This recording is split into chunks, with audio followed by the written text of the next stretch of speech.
Well, hello, and welcome back to Expeditions Viking.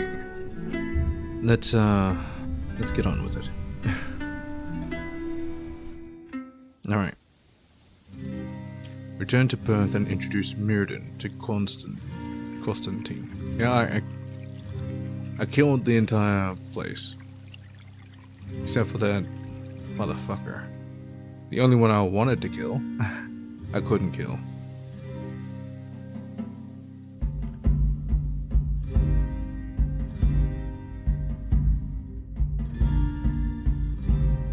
Alright. It's gonna take 14 hours. We might need a break. That's all. Maybe we can just go straight for it. Yeah, seems fine. Just a little hungry. Alright. Let's bring these through. We'll bring Rosfa and Ife. Yeah. I don't think we need to fight. If we need to fight, then we're kind of fucked, but...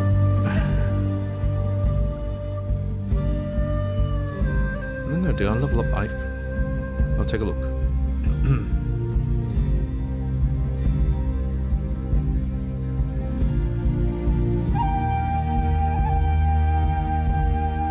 I like this place. It feels kind of unruly for a city, as if all the clans here are just one mug of ale away from tearing each other's throats out. 9-0. Seems fine, except for Catil, I guess. Actually, he needs a little bit more points to actually get his bow. Right. For her, healing maybe? But she needs a bit more points. So this should do. It'll do well for her. Well, not really for her, but you know, she can help others better.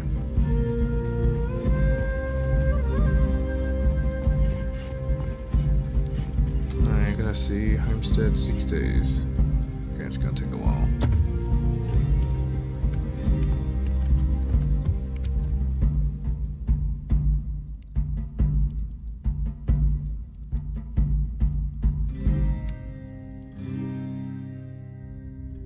See my inventory. Flex, sling. I don't care about these.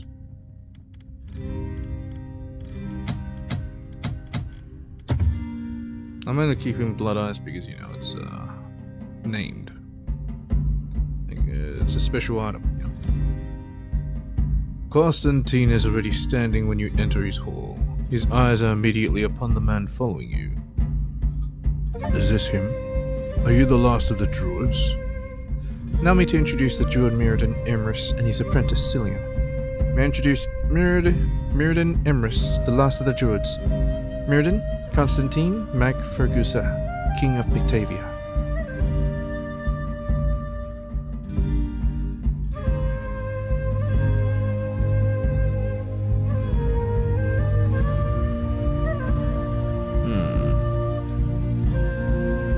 I want to introduce the apprentice as well, Cillian. Alright, let's do that. Constantine places his hand earnestly above his heart.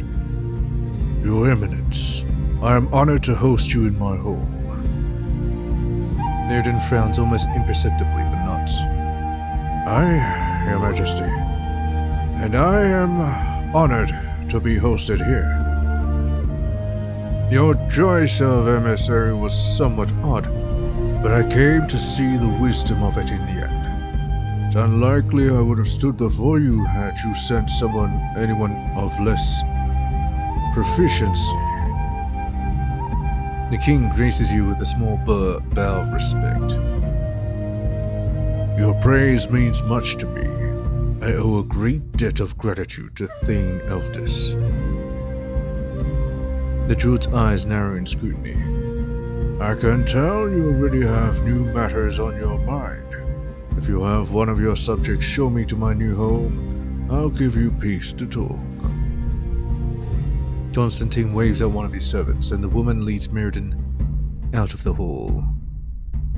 A shrewd old man. He'll be quite valuable to our efforts, I'm sure. We're happy to have pleased you.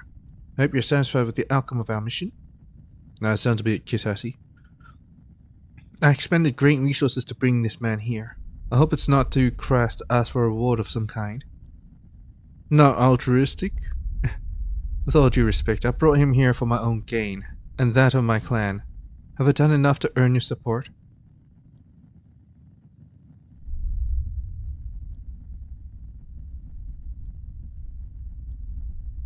Should I be frank?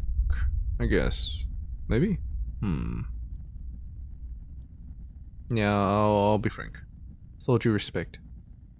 Independent of game morale. The king seems to take no affront. A fair point indeed. I owe you more than my thanks. Please accept these gifts as a token of my gratitude. One of Constantine's servants brings out a small platter stacked high with gold and silver trinkets and places it at your feet. I hope you find that to be reward enough. That's not really what I'm after. You know what I'm after. We want trade. He settles heavily back into his chair and rests his chin on in his hand. You have done enough to earn my respect, but I cannot commit my warriors to your cause until we've brought stability to my own kingdom. In light of how generously I treat those who aid me, will you assist me with one more matter? I'll hear what you need before deciding. I'll do what I can for my Pictish allies. I need to hear it first. Independent of game morale. Listen closely then, because this endeavor is of utmost importance.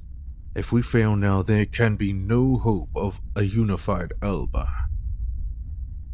As you know, another kingdom borders ours to the west. Pictavia has always enjoyed close relations with the Gaelic kingdom of Daloriata, setting aside the occasional neighborly war. Yeah, just a neighborly war. Just a little friendly spat. For the past year, I have negotiated the marriage between my son and the daughter of King Don Quois of Dalriata. Such a union will bring our kingdoms together for good. Well, that's what they're for. These political marriages. Negotiations recently entered the final stage, and the marriage is being prepared as we speak. But something has come in the way. I have lost contact with Don Chorus.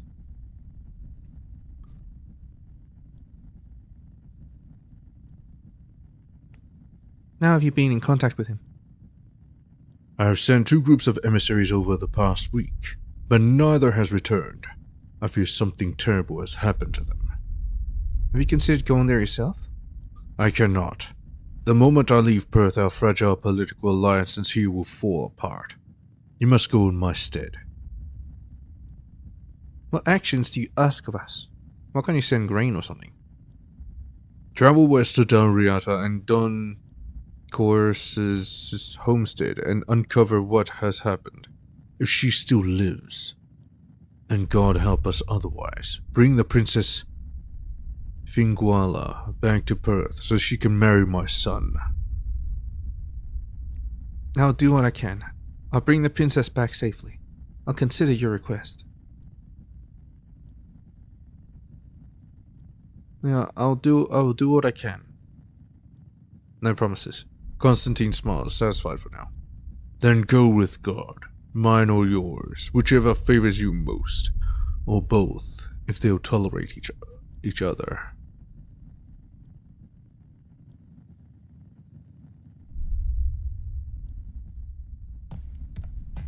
Why is there no music here?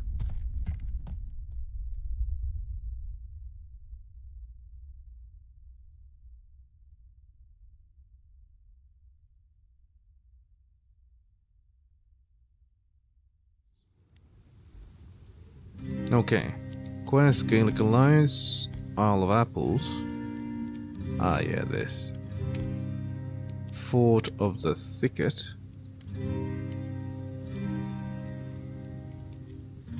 No, I'm not doing that. Gaelic Alliance. We'll solve all of Perth's problems. Then we'll go to Oknajar and meet the thing there. Gaelic Alliance. Oh, that's new. Meriden, how you doing? You have my eternal gratitude, Viking. You've more than earned it. I can think of none beside you who could have gotten both Cillian and I out of that mess. Are you settling in here? Ah, yes. I was wrong to resist your offer. After I encountered decades of solitude, I had forgotten what it means to be a leader in faith. There are many here who still follow the old gods, many more than I expected. Cillian is overjoyed to be out in the world as well. You should have seen him when he first entered the city. He's already courting one of the local girls, I believe. You sell some of those drinks and remedies? To you and your people, we'll sell them at cost. What do you need? Antidote for venom, one that treats against fatigue. I don't need anything, no. Nothing right now. As you wish. Do you need something else? I'll talk to you later. Cillian, that'll do. Hey, always good to see you. Meriden's busy. Keeping me pretty busy, so you should talk to him if you need something. Okay. So he doesn't want to talk. You son of a bitch. She doesn't want to say anything. Guess we just go. Travel to Don Course's homestead in Deluriata. I don't think I can sail there, so yeah. That's to the west. I've been west, but I guess I need to go even more.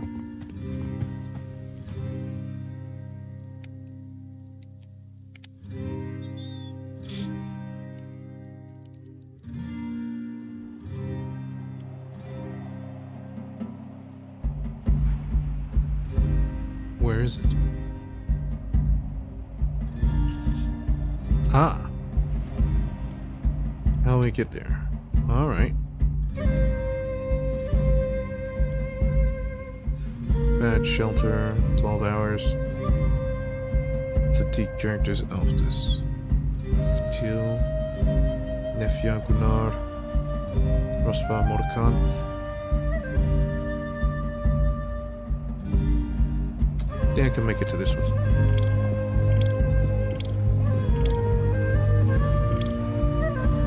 Yes.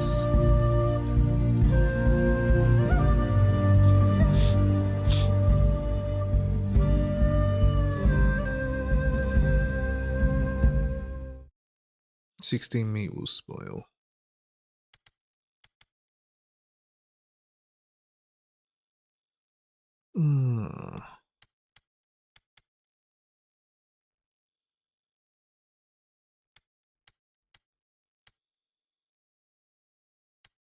Maybe I can have Nefja do scouting. And she can do witchcraft.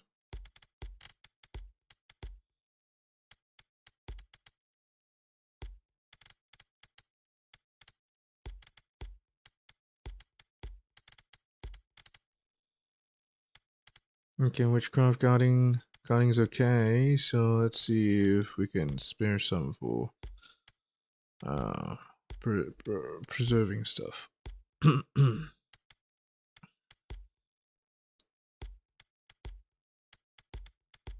gonna take some out of here. Mordekant, he has to guard. Enneagram, witchcraft. Craft, scout. Preserve. Alftus, we'll have to preserve as well. There we go. Alright. We got 10 extra points. I can put them into, I don't know, something, I guess. I think I want max leadership. Maybe. Max diplomacy, definitely. Preservation.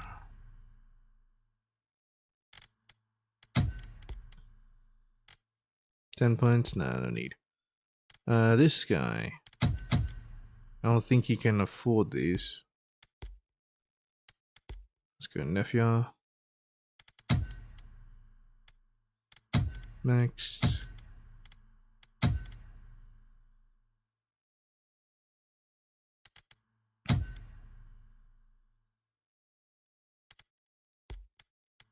Max out the scouting, I guess. This guy makes out your bow. Let's see if he can get some more stuff here. Probably not, right? Probably doesn't need it. Rosva. Healing. Oh no, she'll be the best witchcrafter. This one's very good. Suggestion. It's basically command.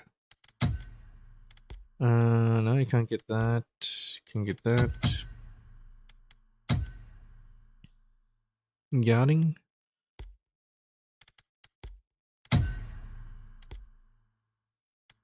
Kinda need repairing. Max repairing. I'll see if I can get Gunnar to... No, he's too far off. I'll have this guy. Shielding. I think the shield is necessary. Enneagram. Oh, she's a puncher. I must have forgotten that she's a puncher. And she has healing as well.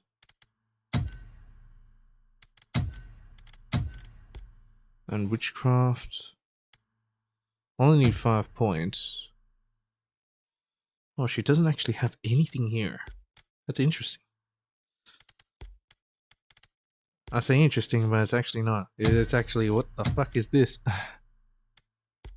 Punch some more. Why don't you?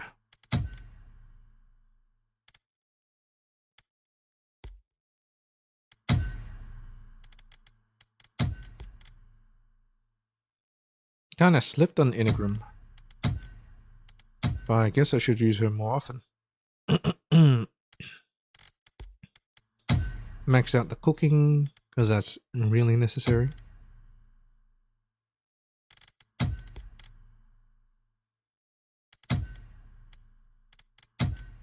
Okay. Golder. Yeah, sure. 263, no. I think these little blades are worth it. On Cutler. My puncher. Get a point in Golder, sure. That should be enough to max out the punch. For her.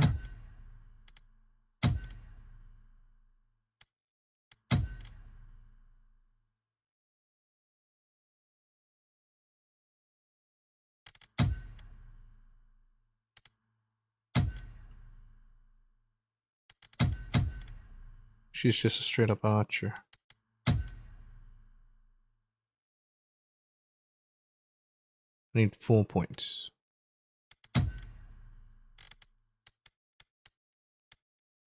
Bloodthirsty. Yeah, that works.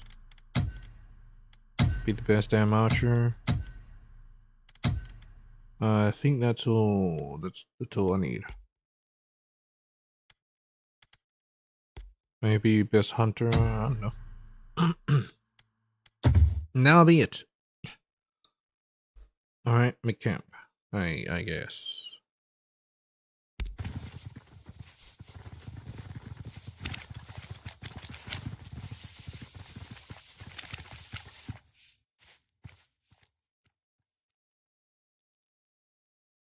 Alright, we should be able to make it the rest of the way without resting again. Although,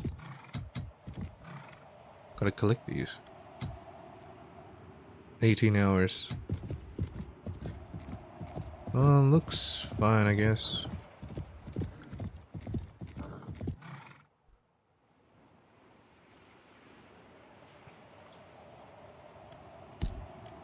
This is the homestead of the Gaelic king. I shouldn't need to fight, but I might need to. I'll bring Ive, because she's familiar with the area. You know what? I'll bring Inigran. Ingeran. Ibis daughter. I would bring Uncutler as well, but you know. Too many named characters that you need to bring. Because they have something to say about the story. It's like I can't exactly exclude them. They're too important to the story. This seems like a pretty small place. Ah, this is one of these rocks. Armed with the knowledge from the stone circle in the highlands of Pictavia, you finally understand the ancient markings. The stone extols the virtues of a warrior of great deeds, who was a close friend of the mythical king of Albion. He was slain in battle when he was thrown off a cliff, and he was buried where he landed. Since then, a plethora of healing herbs and mushrooms always grow around his grave. What, do I have to look for that?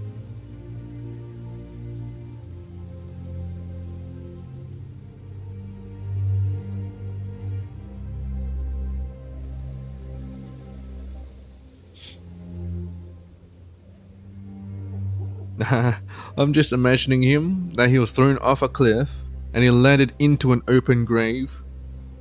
And then he actually survived the landing, and then they just buried him alive. Looks like there's plenty of mushrooms right here. That would be too easy.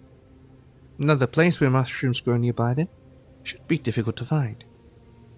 Yeah, I do see the mushrooms. So it's specific in each area. How could someone do a thing like this? It's been raided.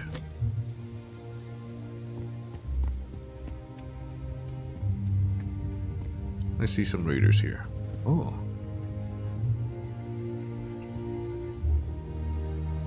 The girl is on her feet long before you reach her hideout. Her eyes are red from crying, her fine clothes soaked with ashes and blood. She stares with fear in her eyes down the blade of a kitchen knife. Stay back! I'll not be used for your sick pleasures. I'll take as many of you whore sons with me as I can. Ive's voice is soft and kind. Finneguilla Ingen Dun Coors?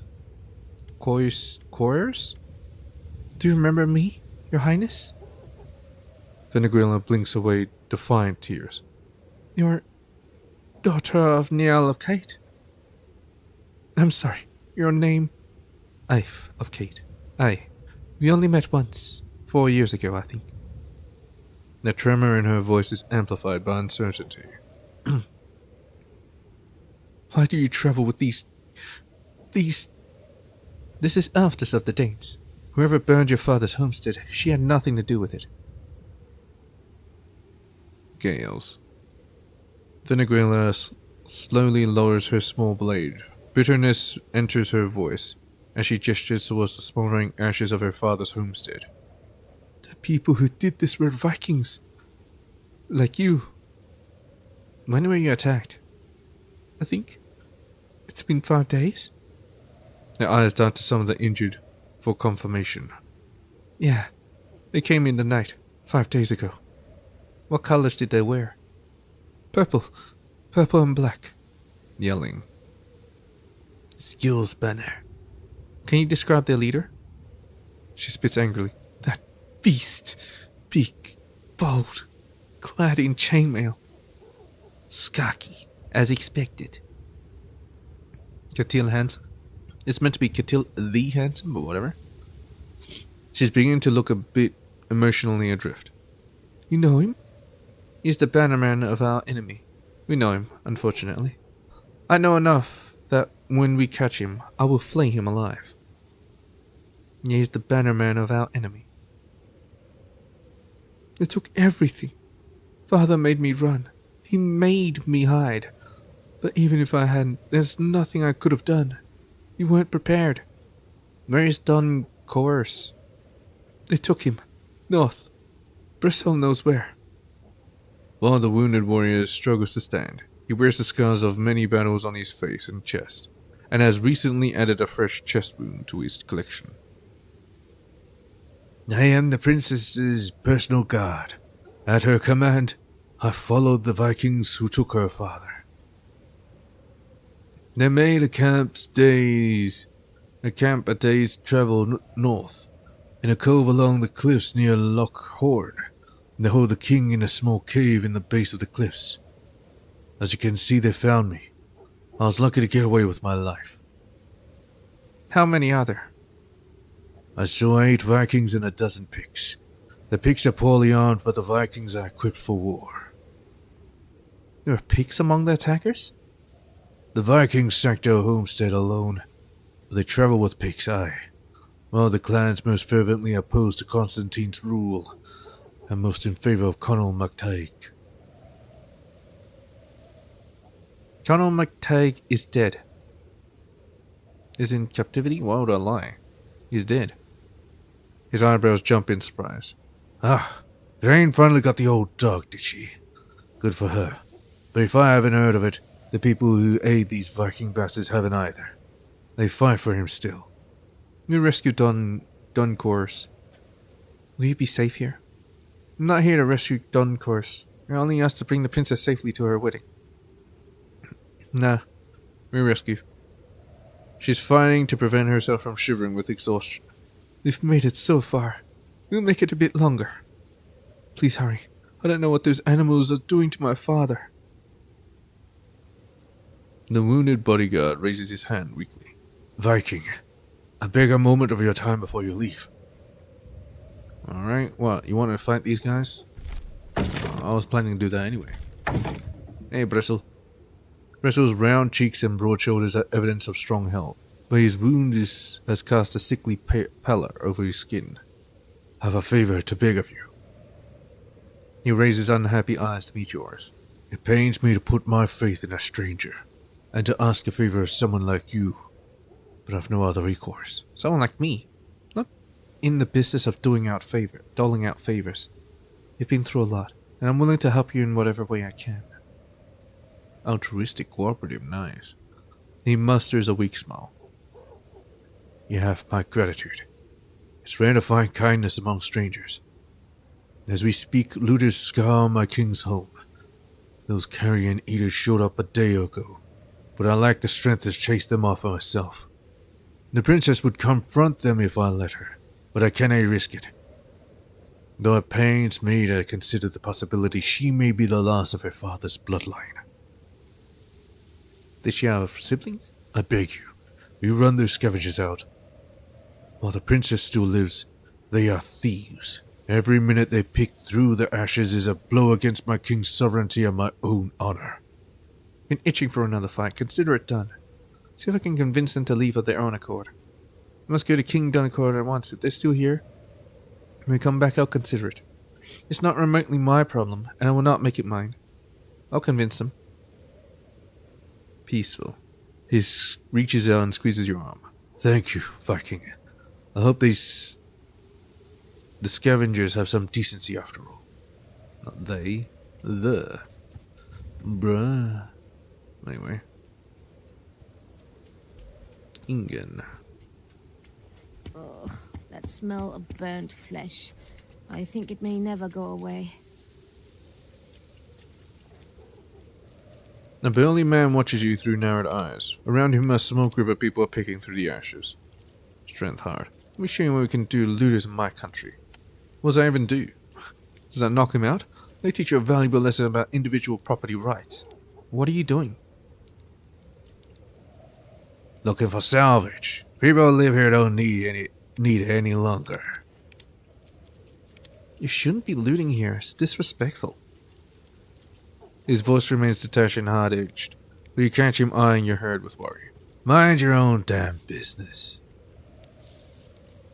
On behalf of Princess Finguela of Daluriata, I order you to leave at once. While the princess still lives, you are not merely looters, you are thieves.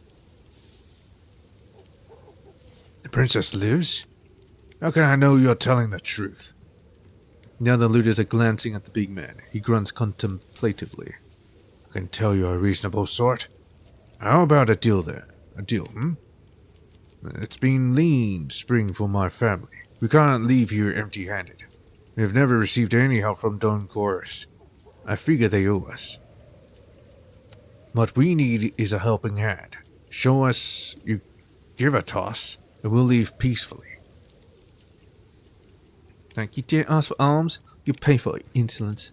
I give you a chance to leave peacefully. If you live, remember that. I'll give you 20 pence, and then I never want to see you again. 200 valuables. You've already been here for a day. I'll give you 10 pence, and you can keep what you've found so far. Yeah.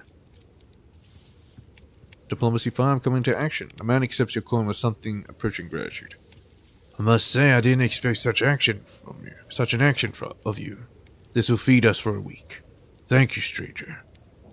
He jams a thumb and index finger between his lips and whistles loudly. The rest of the looters, already attentive to your conversation, brushes ashes from their clothes and follow him out of the homestead away from the road. Now it's my turn to loot. Oh, they already took everything, huh?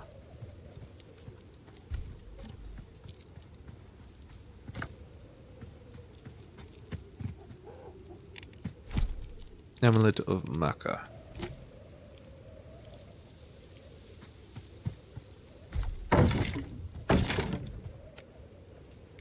Knock it down.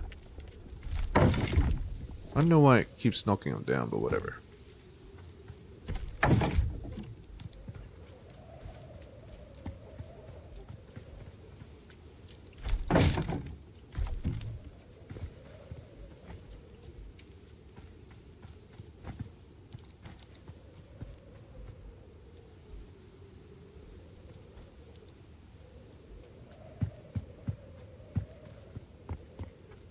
Isn't there supposed to be like a bunch of mushrooms?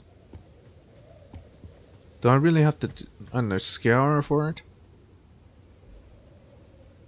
Kinda ridiculous if I do.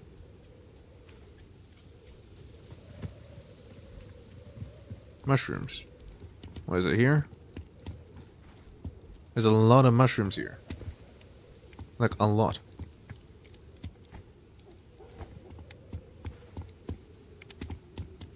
Is it not here?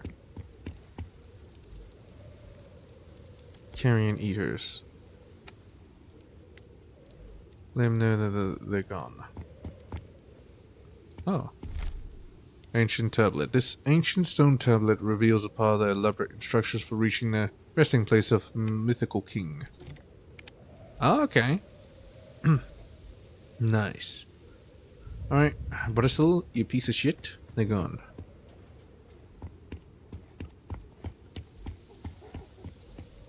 Man, isn't this supposed to be like...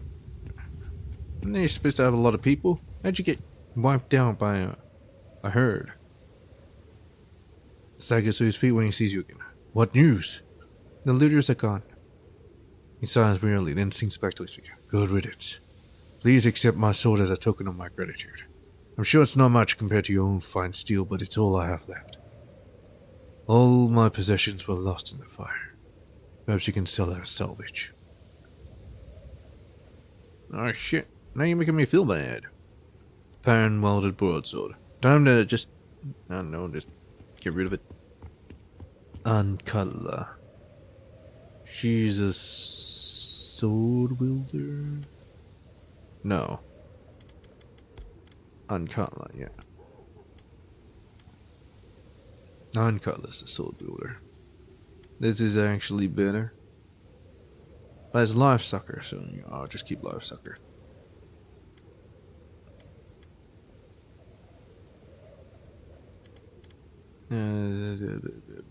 Sure not.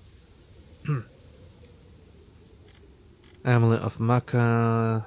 Damage against shields. Who likes to damage shields? Apparently you like to damage shields. There you go.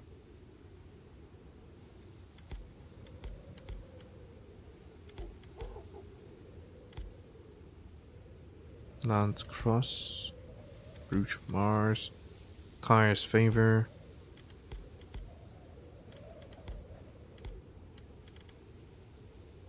Ulak's Feather Charm. Seahenge Feather Charm. Tolerated.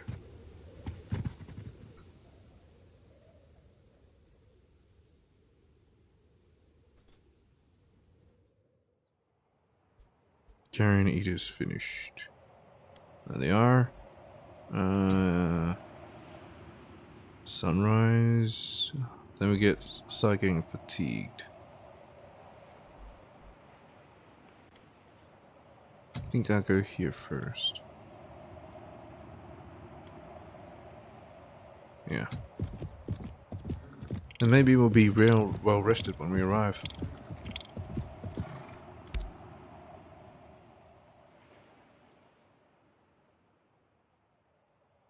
I wonder how long it can keep them starving. Anyway, 3 meat will expire. Well, that's not good. Preserve. Well, that's all I'm getting, I suppose. Unique run. Is it because I have too many hunters? Most likely. You'll have you preserving. And I can do witchcraft. Preserve. Rosfa can do witchcraft. And then preserve. Nice. Maybe I should craft something. Let's see, who's my crafter? I'm looking at this. Unique run? Not enough points, just 3. Definitely not him. So it's Unique run. Then you put more points into it. Tier 4 shit. Yeah, I'll wait till I can actually make the highest level tier, then I'll start crafting.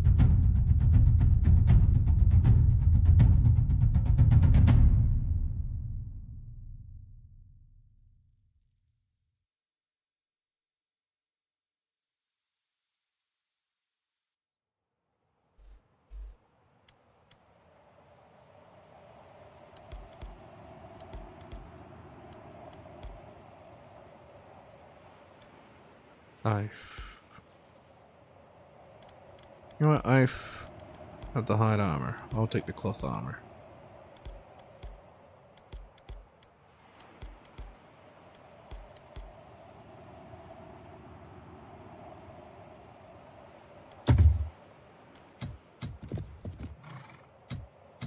Six hours. I thought I was gonna lose. Ah, I did lose. I'm well rested. Oh well. We're gonna be in for a battle. I'll take Ankala and Inigran. I'll take these 3, I guess. Because they're my devoted dudes. Oh, maybe not Mokant, but whatever. This will do for now. Yeah, okay.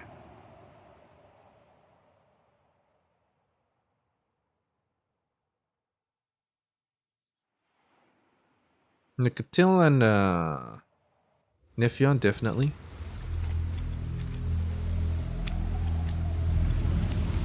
There they are. Can I shoot them from here?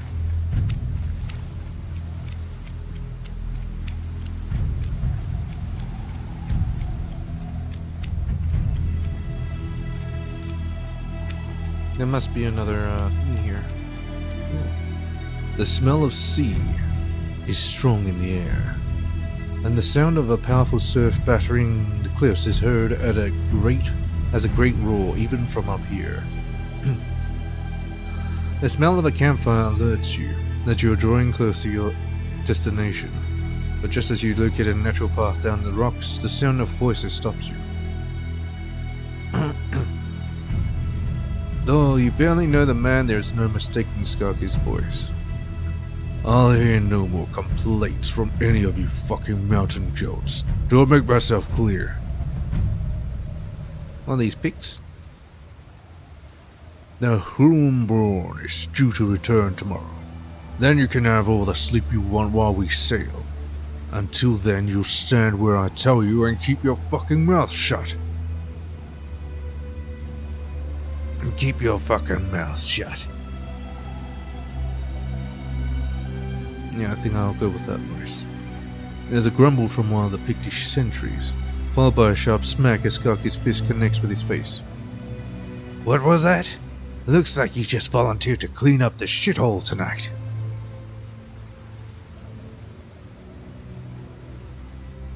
Skarky pauses for a moment to wait for further objections, then, but as none are forthcoming, he's not satisfied and strides back towards the camp.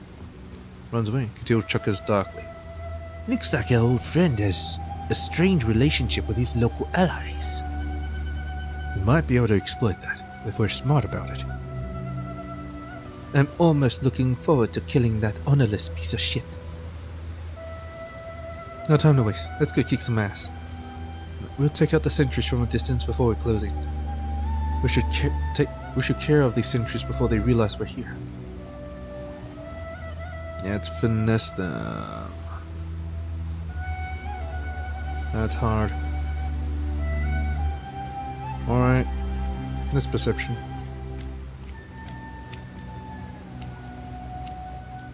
Come, Katil. You signal for Katil to follow you, and the two of you quietly take up positions at the top of the earth ramp. You take aim together and loose simultaneously. Both your targets drop without a sound.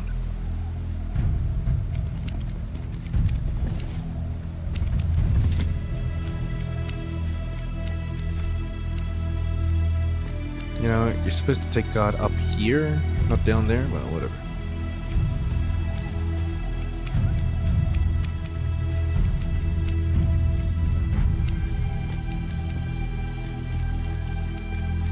Who are you? 3 peaks are clustered around a small campfire, barely sheltered from the strong winds ravaging the cliffs. They're dressed in rags, and they regard your approach wearily. Who are you? You are taken as slaves to serve the Vikings. Were you taken from Don Chorus's homestead? No, long before we came here, our home was a small fishing village on the coast of Se, in the northeast. I've heard of Se, I think, but it's so hard to keep all these small Pictish kingdoms straight. And anyway, they're all subservient to the Constantine now. Have you seen King Don Chorus? So that's who he is. The big fellow with the red beard. We saw him take him down the cove. There's a cave there, not a big one, and a half flooded with the tide. If he's still alive down there, he won't be in a good state. Leadership 2. When's your chance to win back your freedom? We're here to free King Dunkurus. We need to get past the camp. Join us and you're free if you survive. But to attack the camp. Leave quickly. You're free. Well, you're my thralls now. A short way to the path. The rest of my herd is waiting. Well, you're mine now. I kind of want them to be free, but I kind of want them to try leadership. Alright, that's right. The young woman looks questioningly at her companions. The man shrugs. I say aye. I'd rather die a desperate fool than a broken slave. The older woman considers options for a moment and nods. We're with you, Viking. Let's unleash hell upon those bastards.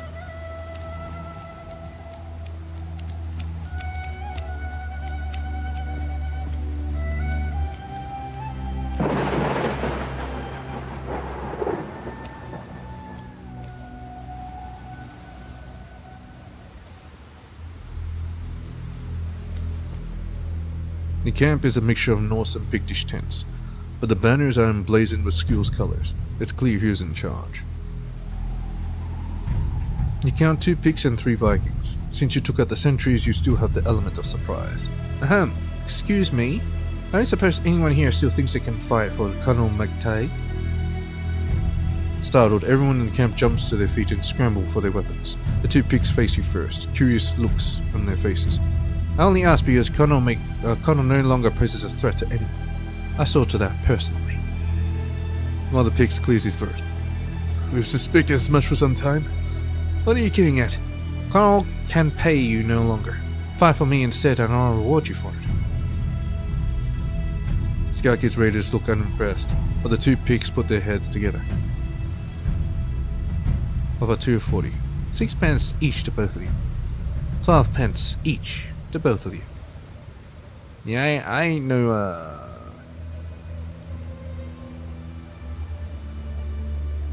poor person. I don't know what I was about to say. Come to think of it, killing you is cheaper. 12 pence to each of you. Cunning, greedy. I'll take that.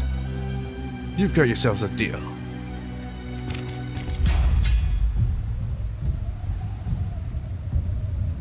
Alright, time to make sure they die. I'm not gonna do that to them.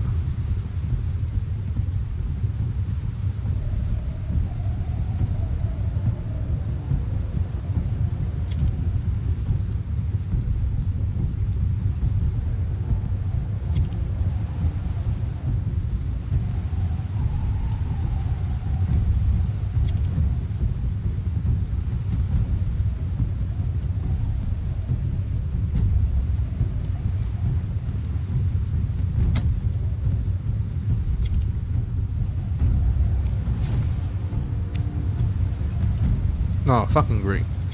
You guys got healing?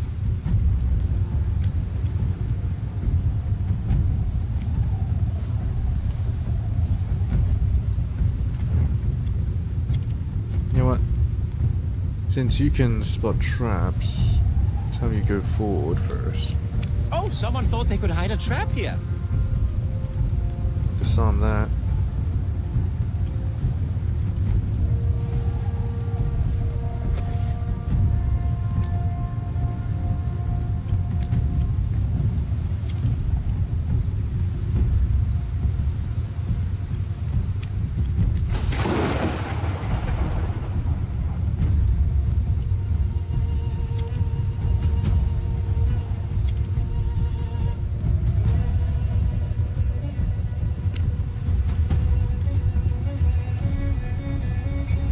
Still ranging shot right here.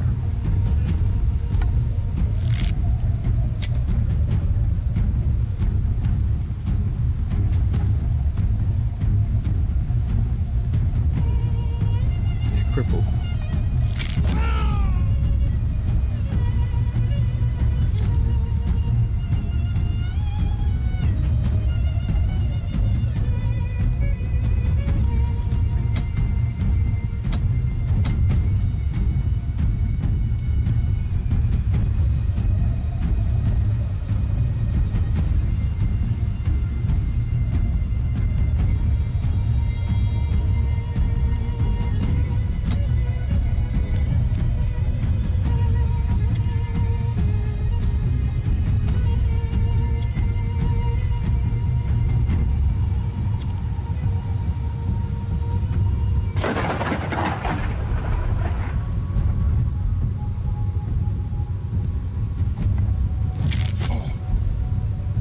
Harried.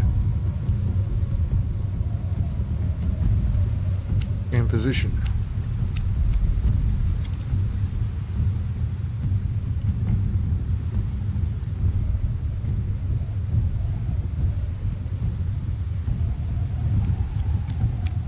Protect this motherfucker.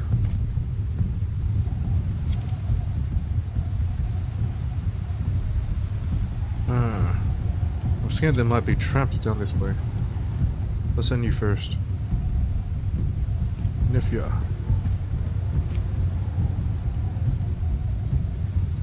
Let's cut a path.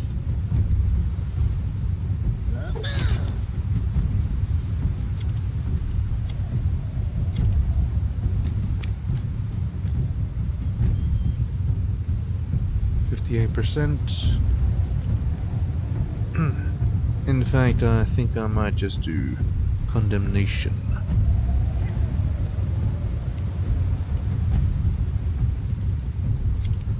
And then I'll do demoralize here.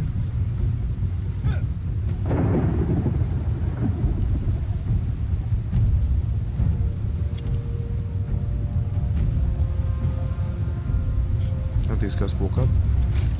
Oh. Kinda expected that, so.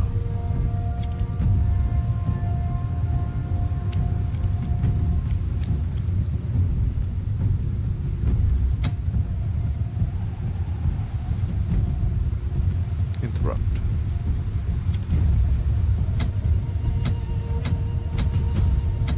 What, is she just a puncher? Or he? Just a puncher? Oh, well, whatever. You can just stay there, I guess.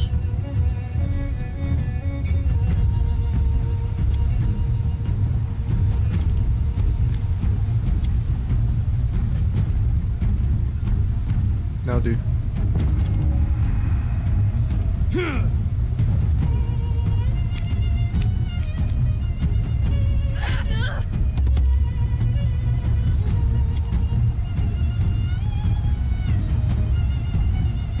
Fire him. Or, yeah, let's do that. Critical.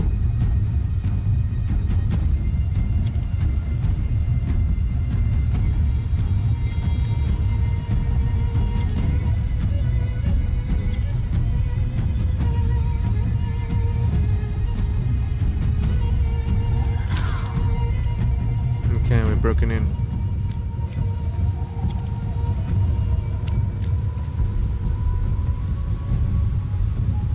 I'll probably give a bonus to someone.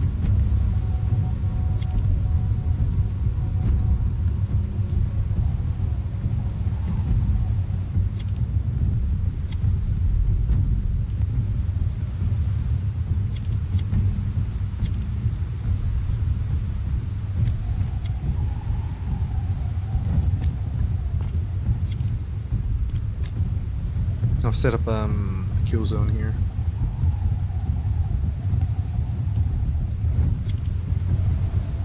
Punching, huh?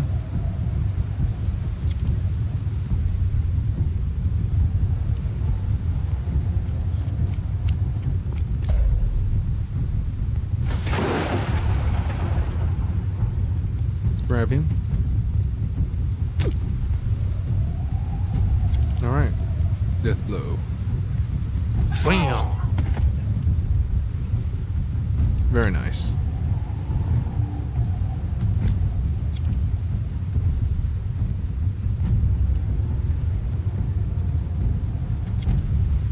Alright, heal this guy before you set off.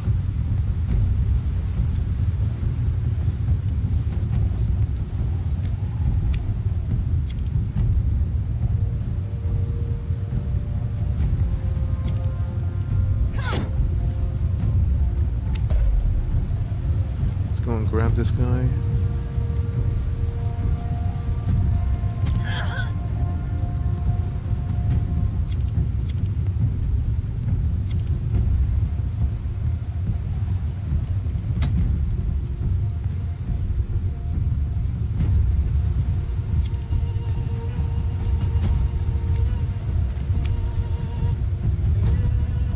Swift.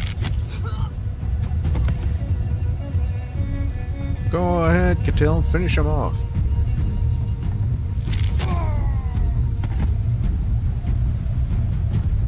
Nice.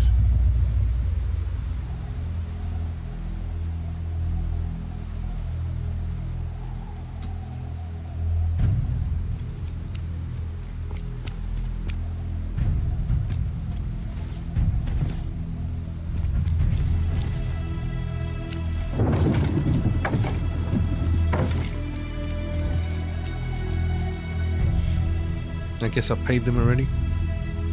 Well, what's this rock? Oh.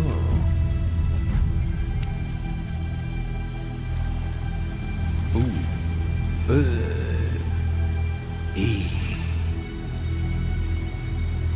He doesn't care. Maybe there's a way to lure more from there.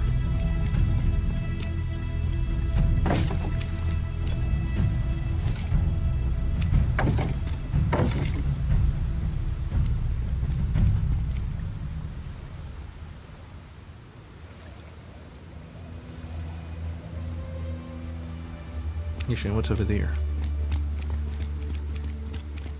No, it's nothing. Edge of the map. Alright, let's go. It seems like they don't want to keep fighting.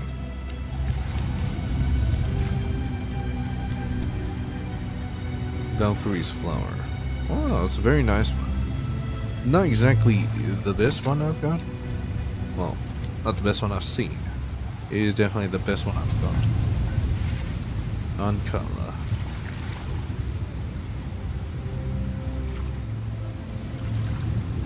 Fine, shoot, get rid of that shit.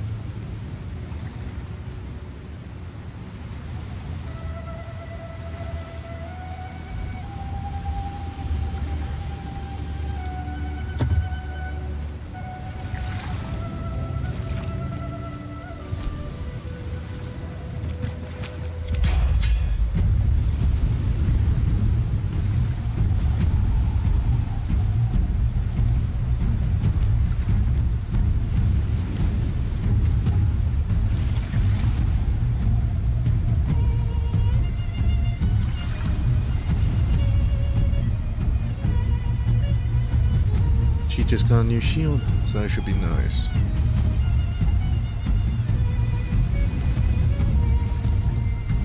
Let's do Builder's favor, I guess.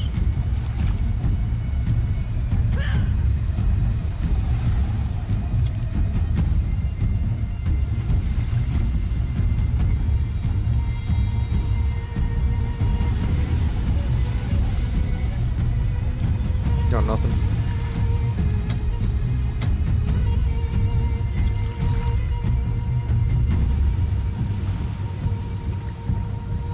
Rush to the front. Plug the hose.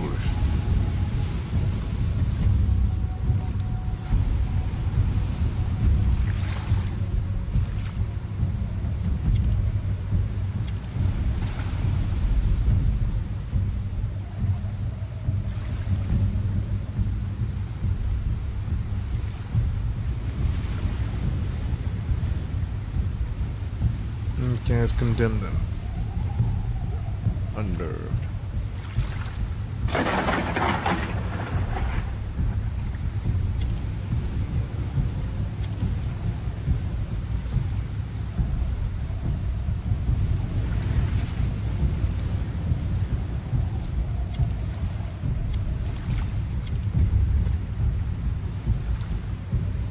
I'm pretty sure they're gonna use thingy on me. What do you call it? In that case, I might just give a action to this one. Inspire. I gotta taunt that archer out. Which one?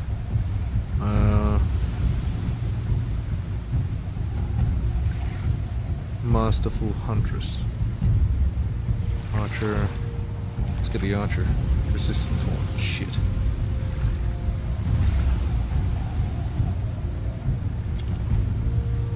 Narcatil, I guess, just shoot, I guess.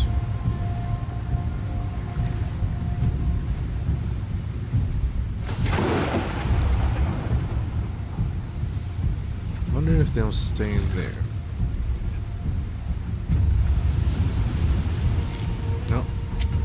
If they do.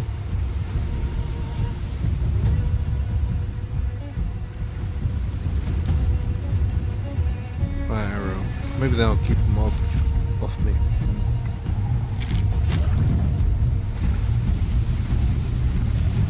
That'll do.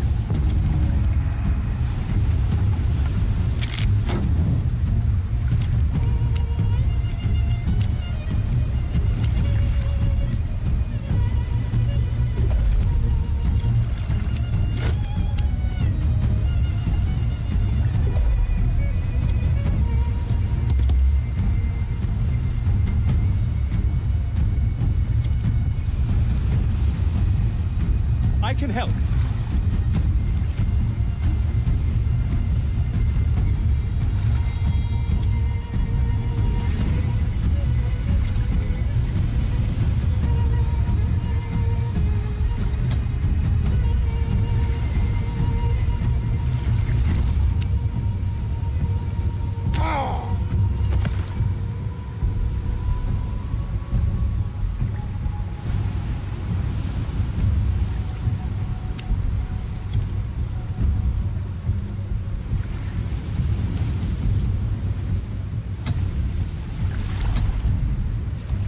Why she does so little? Ah, it's because it's Skarky.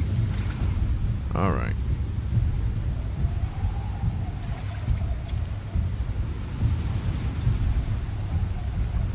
Have you maneuver?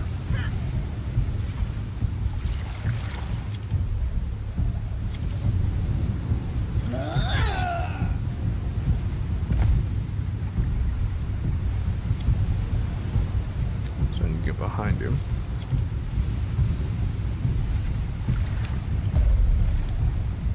And grab him.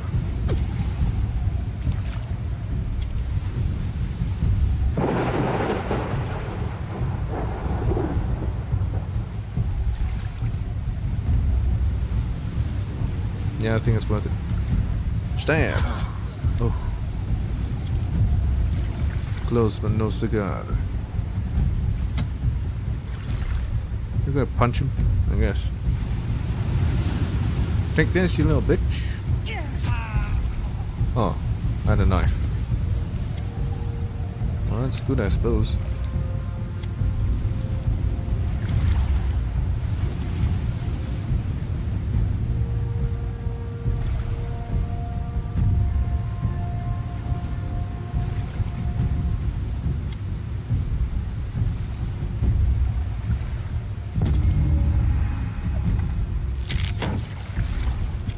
What'd you expect? Vigilant and... oh, well, whatever.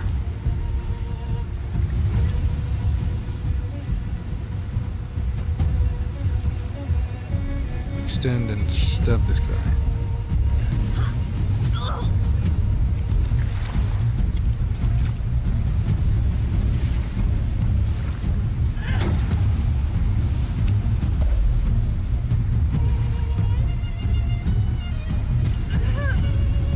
Go down. Grab this one. I'm not sure how this guy can escape, but I'm pretty sure he's gonna go in. It's cocky, I mean.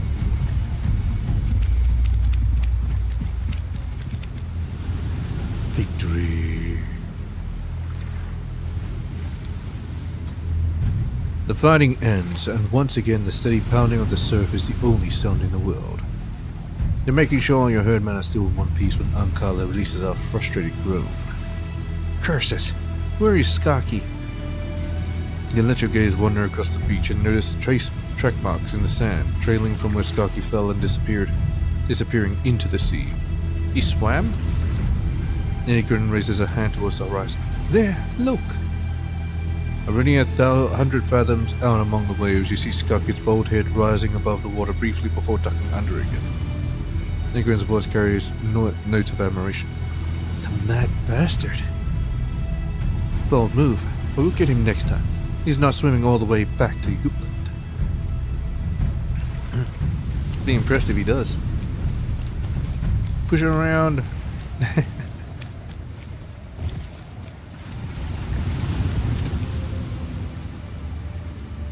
thought I was gonna go inside and take the cute dude hostage or something.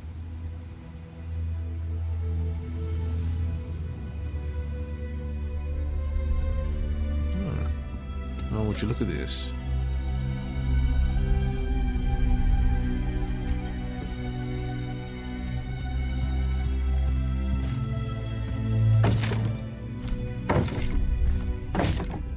Hey, Donkor.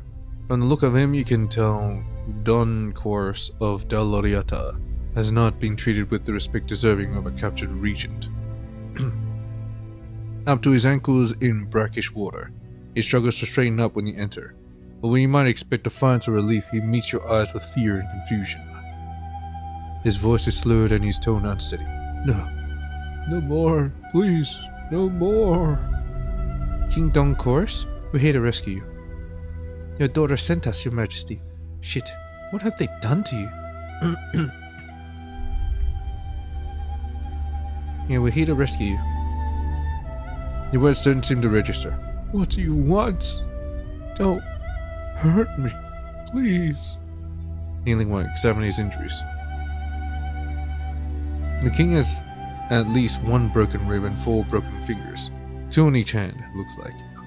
He hasn't slept or eaten in several days, and judging from the crystals in his beard, he's been drinking salt water. Kai's ropes. He starts whimpering when you take out your Sikhs, and continues even after he's been freed. Inigran finds an old pelt in the corner to wrap him in, and he seems to calm down slightly. Looks like he can still walk. Now let's get out of here. He's a broken man.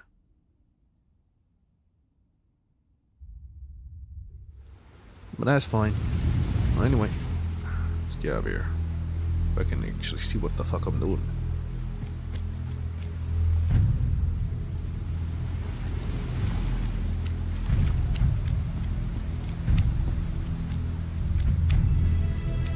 There's no stone here, huh?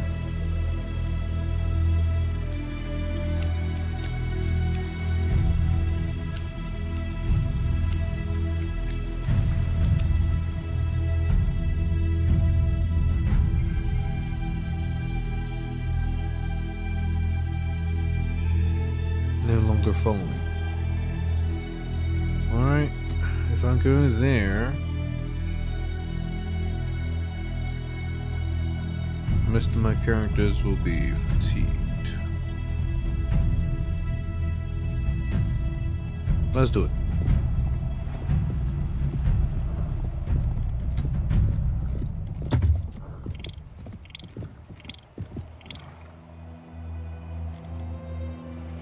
Bring Frostbar, and the gang. We're not fighting, right?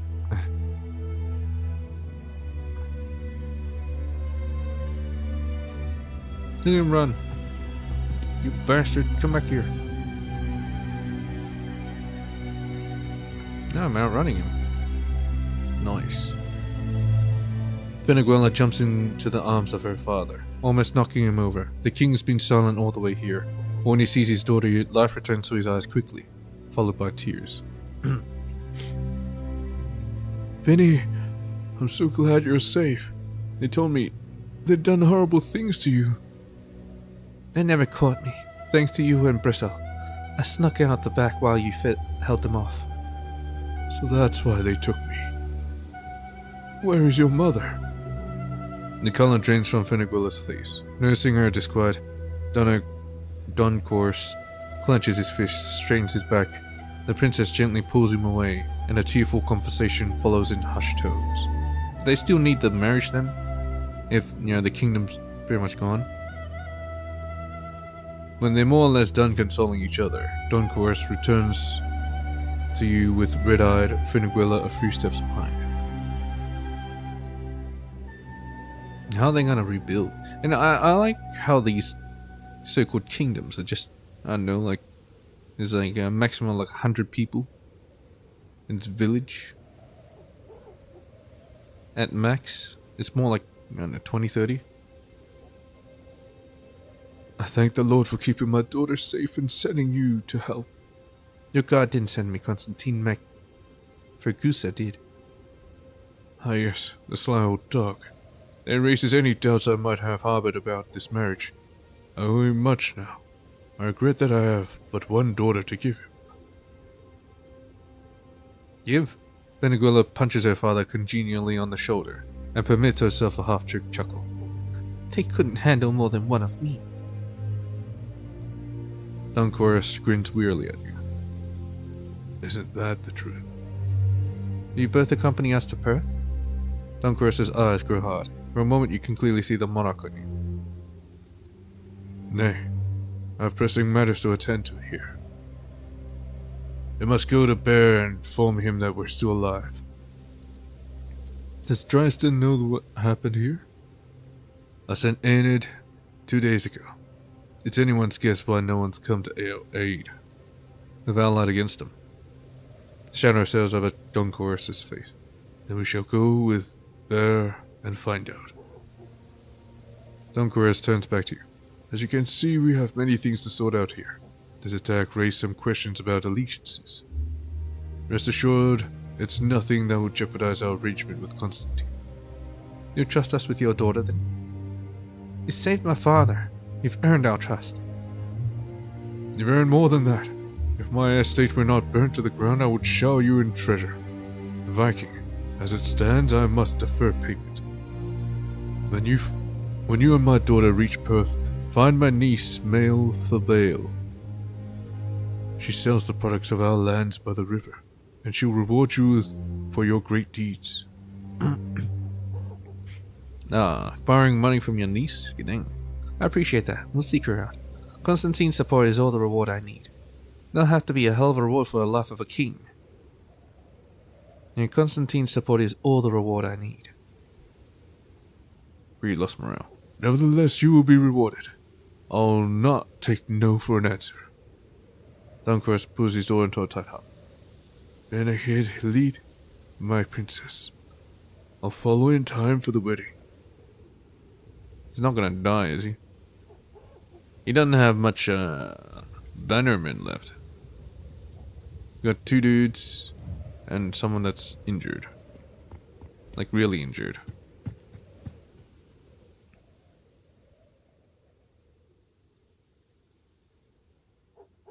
Not much of a thingy left. A standing army.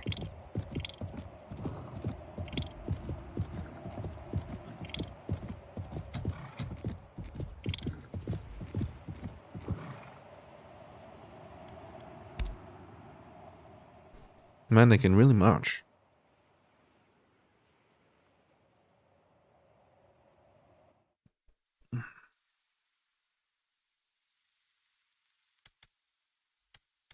Finiguala.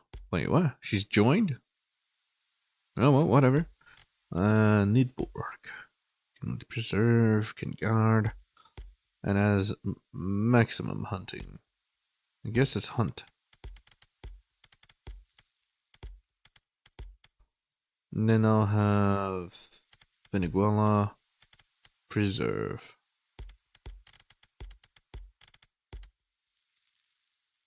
Will not become rested. Ah, yes, she doesn't have a heavy sleeper or whatever.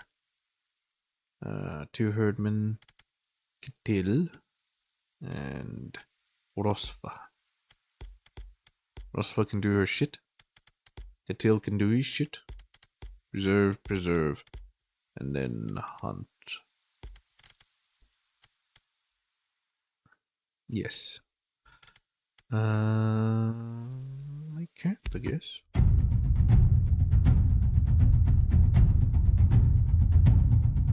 As the sun sets, Adis rolls a small barrel of meat into camp. Anyone up for a drink? Or 10?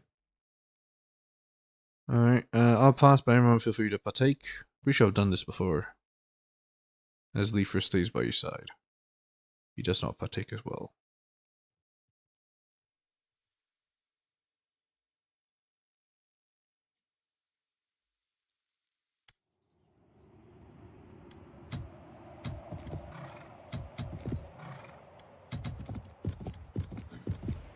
Meat hole complete.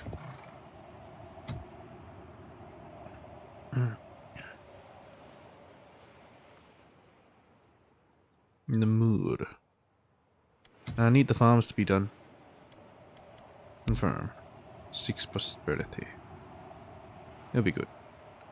I don't think I need the pier anytime soon. Oh my god.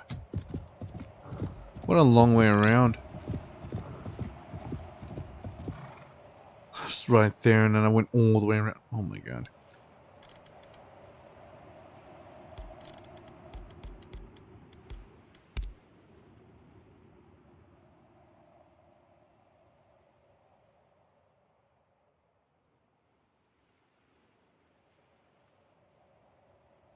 Feels like I spent more of my life in this town than in the Highlands. Gotta be careful or I'll go soft.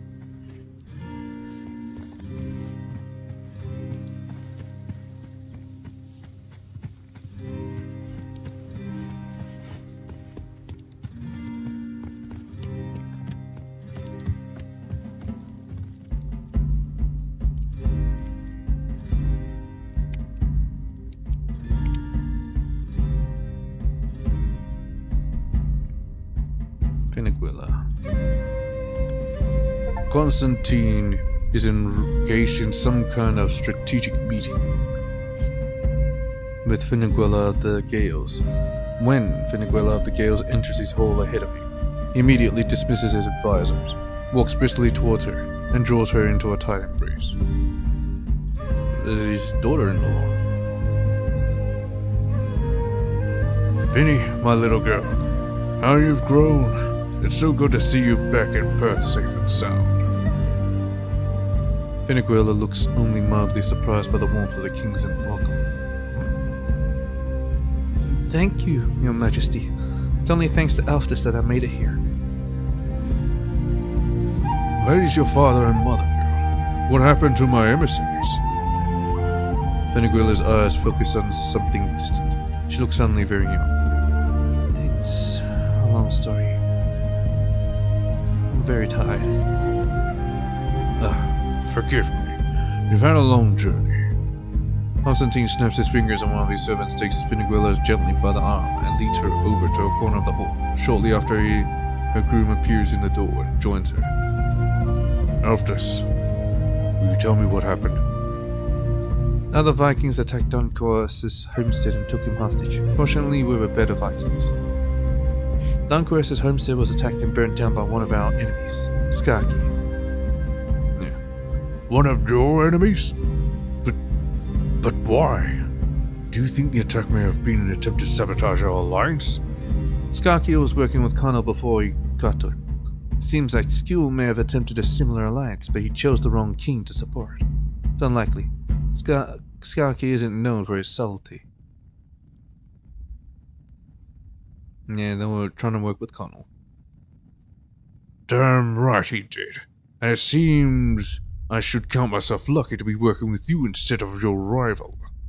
This man Skarki. Is he dead then? He escaped. No, when the next time we meet, you will not be so fortunate. He escaped. Constantine strokes his beard pensively.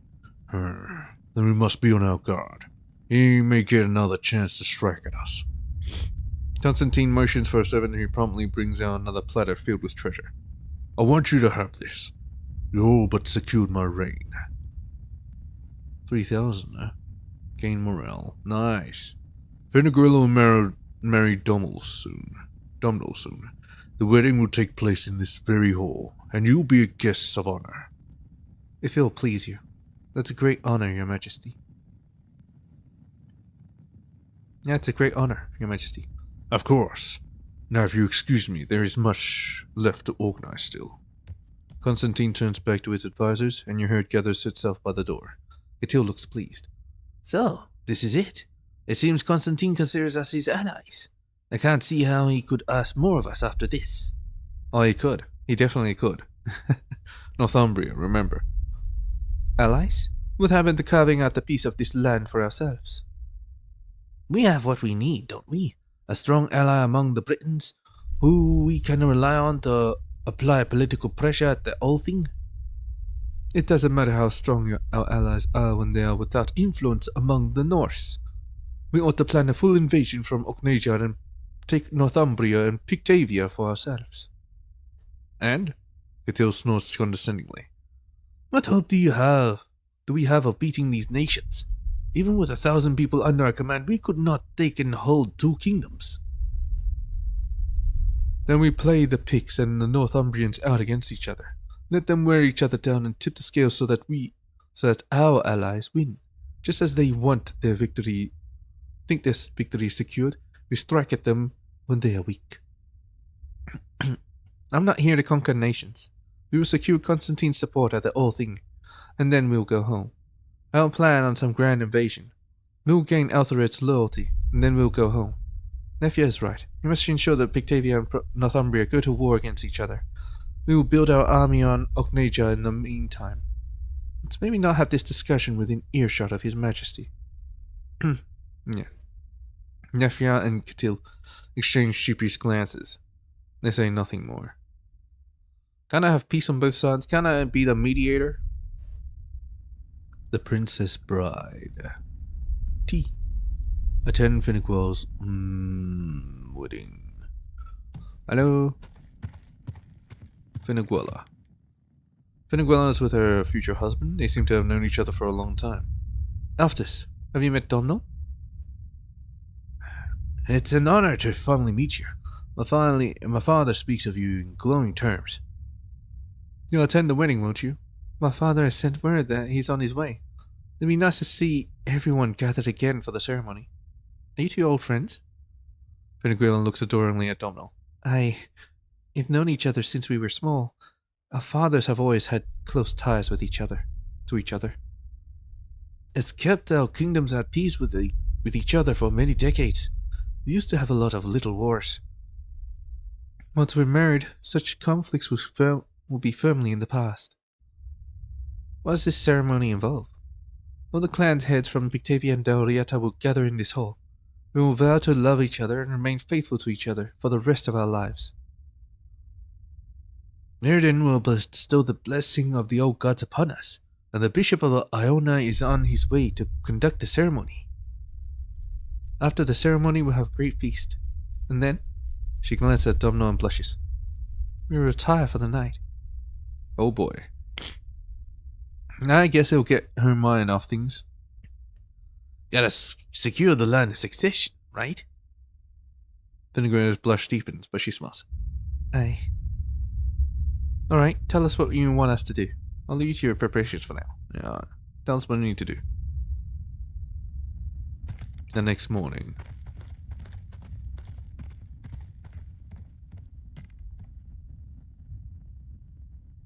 The wedding is a series of very peculiar rituals. The young bride and groom are very handsomely dressed, and they look at each other like there are no other people in the world.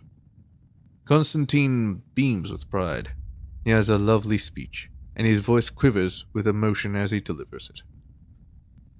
Don Chorus arrived just in the nick of time, causing a slight delay with the horses of his retinue. Slight delay while the horses of his retinue were stabled. He cried when he walked Finneguilla into the hall, and the occasional sob still escapes him during Constantine's speech. Mirrodin speaks for a long time about the old gods, relaying some story that seems only vaguely related to love and marriage, but still manages to keep all the guests captivated. Just as the priest is finally about to seal the whole thing, Grain bursts through the door. Her armor is splattered with someone else's blood. Attack! Vikings! Somehow I kinda knew this was about to happen. Wait, but with my party... Oh, shit! Pixels decreased by 10. All eyes fall on you wide with alarm, but Grain addresses you like a commander on the field of battle. We need you out there, Alphys. You know their tactics. Cthulhu draws his weapon. Skaki, that raven starver. Grain, you stay here. Protect my daughter and her soon-to-be husband. All sentimentality is gone from Constantine's voice. You can tell she's weighing the options in her head. Alright, go fend off your kinsmen, Vikings. My people and I'll protect the whole. Why did I lose the fucking reputation? Oh man, oh fuck. Can I pick another team? This is not gonna be too good for me. I have no shielders. No tanks.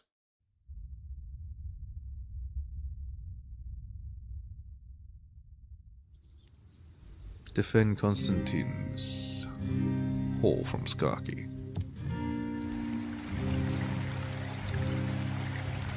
Oh, bro, what the fuck are you guys doing? What the fuck? Here's Skaki. Well. If it isn't my old friend, the Thane of Skirn. We didn't talk when you attacked me on the west coast.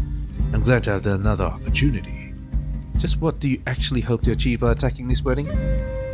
Just here to cause as much trouble for you as I can, Loftus. From the look on your face, it seems I've managed. How many times do I have to knock you on your ass before you get the message, Skaki? You slipped away like an eel last time I beat you. This time you won't get out alive. You don't have to do this, Skaki. Just walk away. Now the rest is the talking kind. Let's just get down to business. Yeah, just walk away, Skaki. Lost morale. Your sneer is almost unbearably arrogant. You'd like that, wouldn't you? You don't have the advantage of surprise this time, and you know I'll kill you. Well, I hope you've made peace with the gods, because I've been looking forward to this for a long time. Yep, this is, not good. for me. Very not good.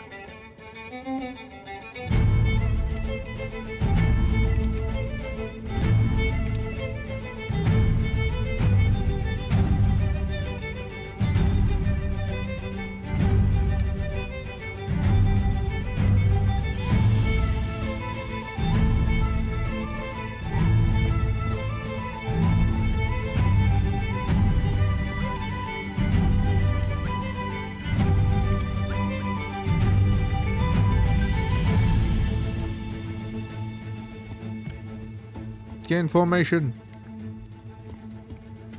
Except it's not gonna do me any good.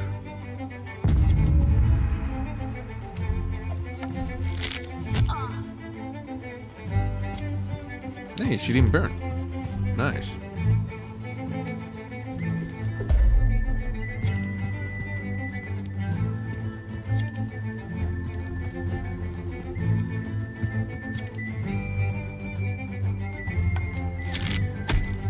It's the end of me because I don't think I can beat them without a shooter.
Activate demoralize. Hopefully that'll get him. Yeah, these two won't be able to do anything.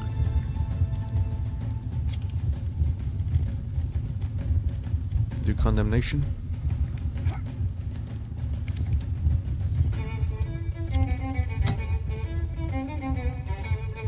If they come close, I can poke it. But for now, I might just an extra action.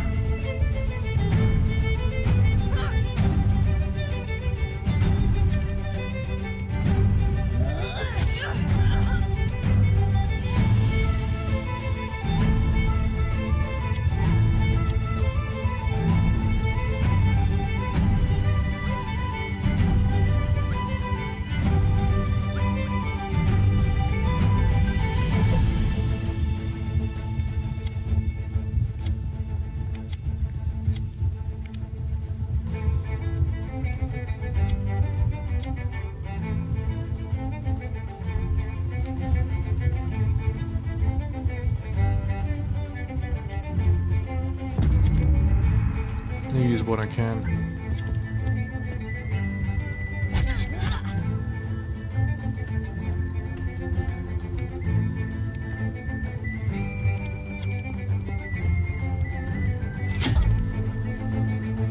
Shit.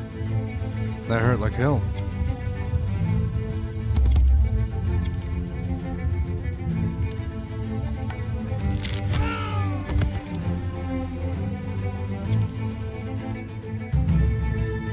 I'm here. Thanks for the help.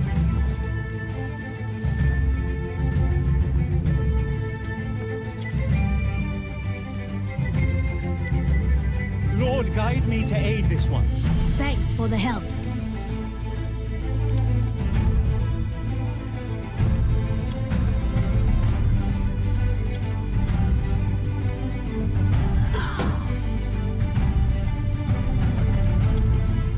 Now demoralize.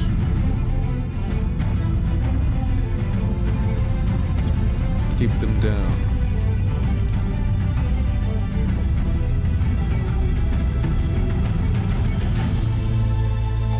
Lynching shot here.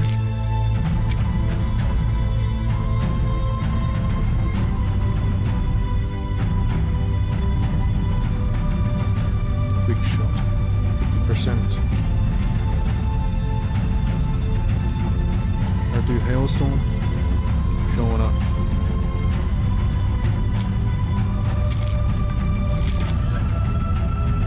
Critical hit. I'm not sure. I don't think it did any damage. Actually, well, whatever.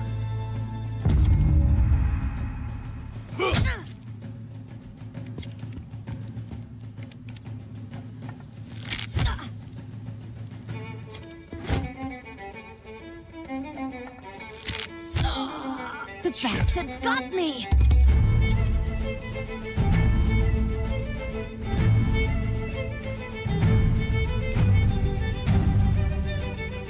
Suggestion. Nice.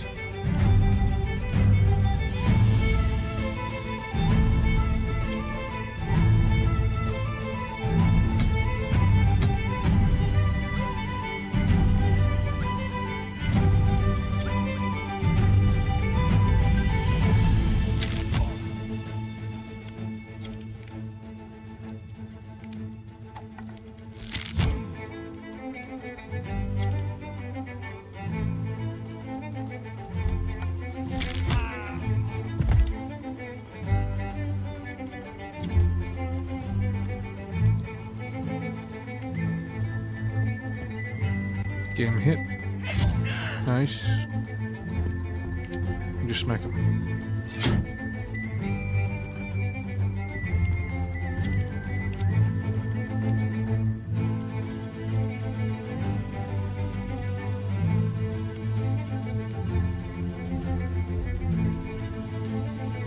Inspired.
Action already spent. I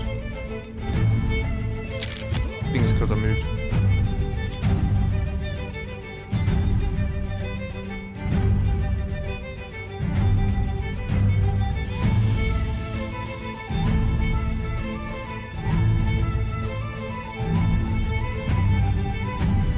Let's do damnation on this guy.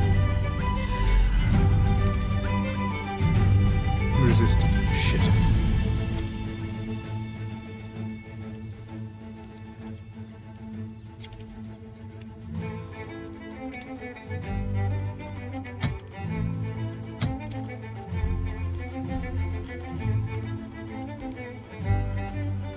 %. Not good enough.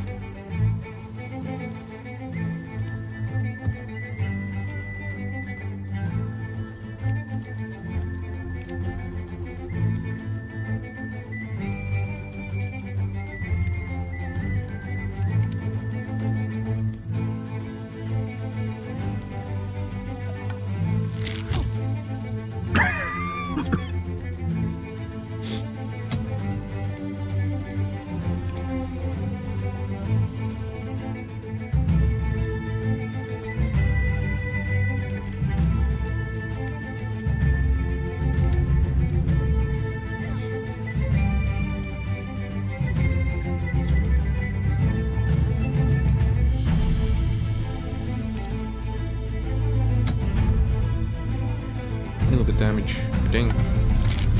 Maybe I should have kept her to use all the moves.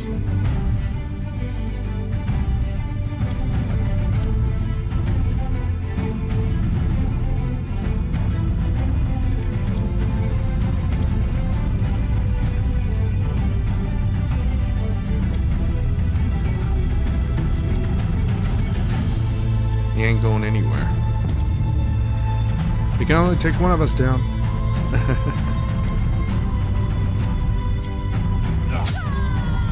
Bastards! The lot of you!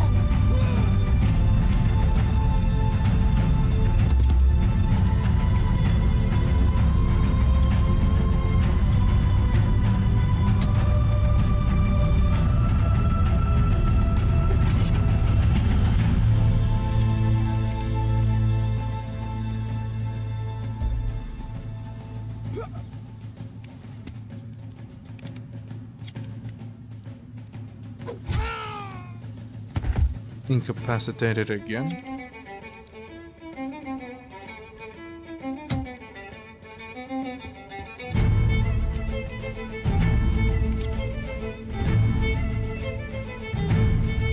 Just snap him in the face. Give up while you can still say I yield.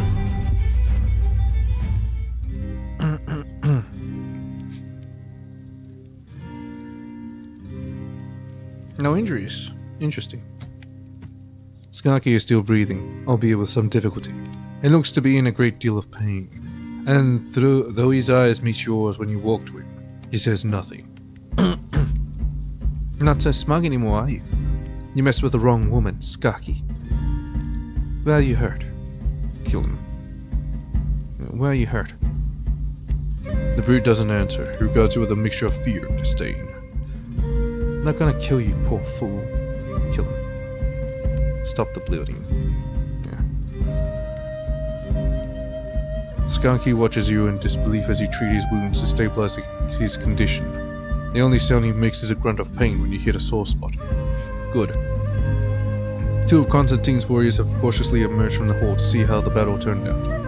Then they now join you. What do you want us to do with him? Take him away and lock him up. Let Constantine pass judgment on him. Just get him out of my sight. Yeah, let Constantine pass judgment on him. He attacked your lands. The two warriors nod. One man takes Skarky's arms, the other his legs. Together they carry him off to a nearby hut. Let me loot him! Ah, shit.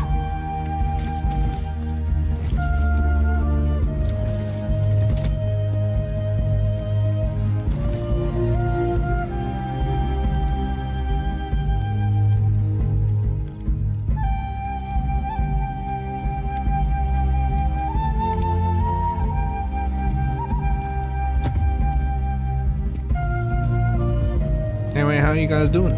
Wedding still going on? I missed the feast? The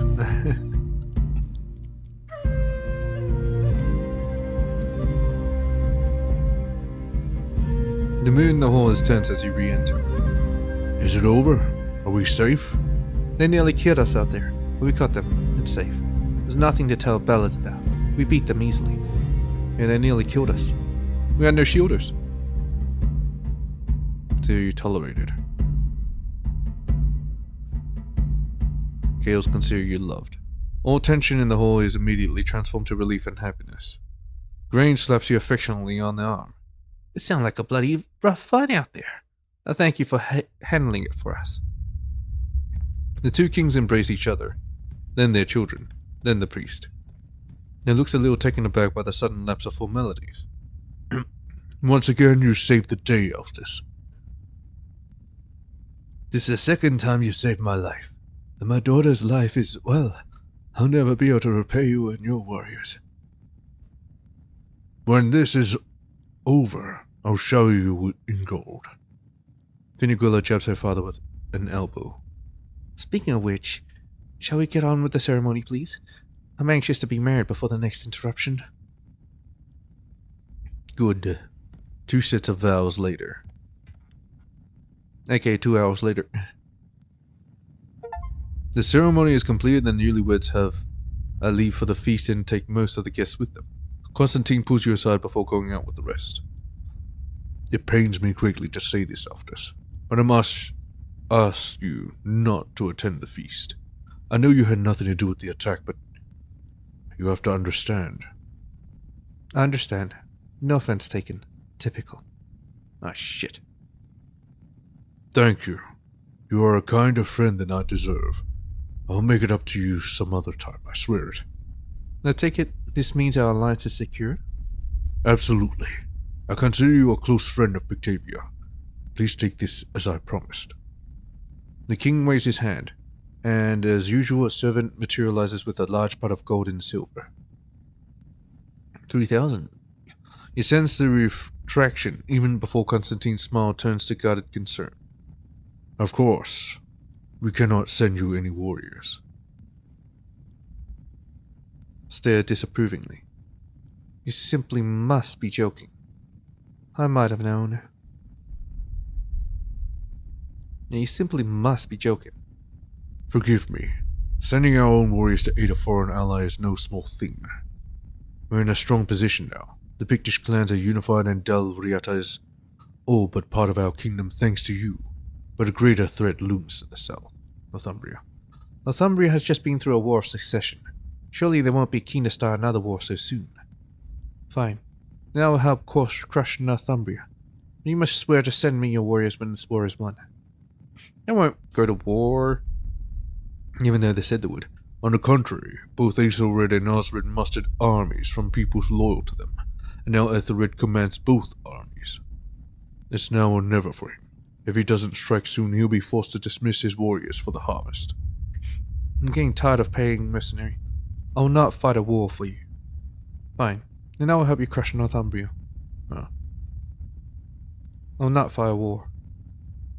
I cannot force you to, of course, nor will I coerce you, but the fact is that I cannot spare my warriors yet. Talk to Grain at least. She'll cast some light on the current situation with Northumbria. Perhaps then you'll understand. Drain bows deeply before you, with an exaggerated flourish bordering on self-ironic. Ta mi tolit do shona chad wedding savior. I've agreed to fight in your war against Northumbria. Tell me about the situation between Pictavia and Northumbria. I haven't agreed to shit. Constantine asked you to get involved, I suppose it's about time we do something about that mess. There's this lovely little place called Dunfries just north of the old wall. It's changed hands a lot through the years. A few years ago they decided they'd had it being subservient to anyone. So they organized under a lass called Ablin, and declared independence. Now I don't know about Osred or Aethelred or that lot, but we'd probably be perfectly fine to let them do their own thing under normal circumstances. What kind of cost behind you? Unlikely. But Dunfries sits within our borders, and Northumbria has sent a third there, so we sent a bunch of our own warriors as well. In short, it's like this. Our lads are camped there, Northumbria's lads are camped there, and now Ablin insists her and her lads will kill anyone who tries to claim her town. Who controlled this town when they declared independence? Does it matter? The people there are Picts or Angles? Now, if only it were so easy. They're a mixed lot, I'm afraid. Ablin is a Pictish name, but she's much Northumbrian blood in her as Pict. Some of her townsfolk are from generations of Picts, some are from entirely Northumbrian families. Like I said, it's a mess. And what makes this town so important? It's between both. Only that we want it, and they want it, and Ablin is being stubborn as a goat about it. It's one of the older conflicts we have with Northumbria, so it's a good place to kick off the war. Now can we what? So what do you want me to do about it? Go to Dunfries and find our man, Magnus MacCertain. Certain? Tell him Constantine has sent you to break the stalemate. I've heard of you. I'll think about it. I'll see you when I get around to it. We'll go that once, certainly. Certainly? Don't use that joke. He's heard it before.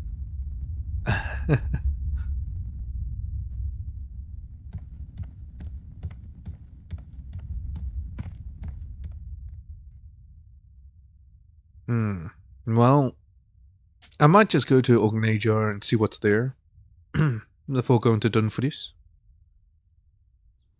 Yeah. Hey, Mirrodin. Alright, nothing. I wonder if Skark is around you. Have they passed judgment on him?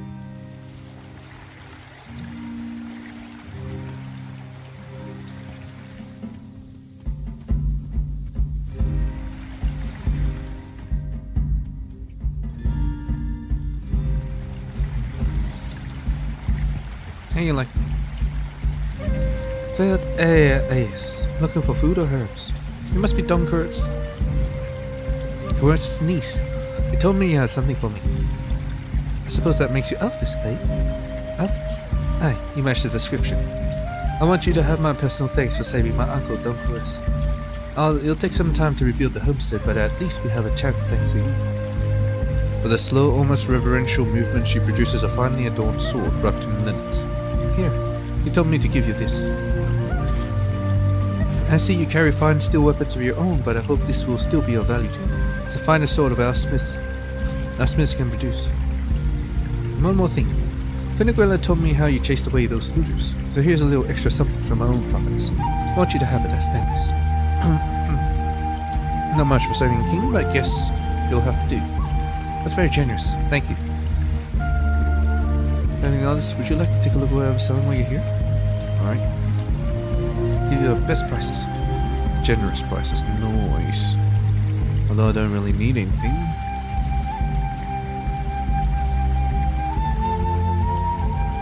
Yeah, I don't really need anything. Most I'll need is like wood.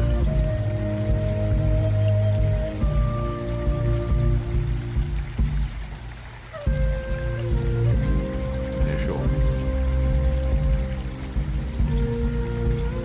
Oh wait, I'm trading the wrong way. Fuck.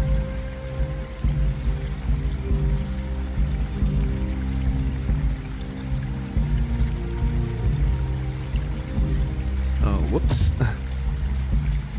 Farvel.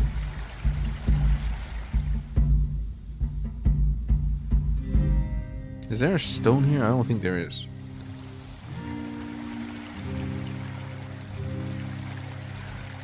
Anyway. All of apples. 4 in the thicket. Load of seals.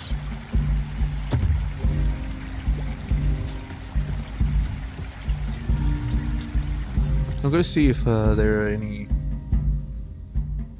places with the stones.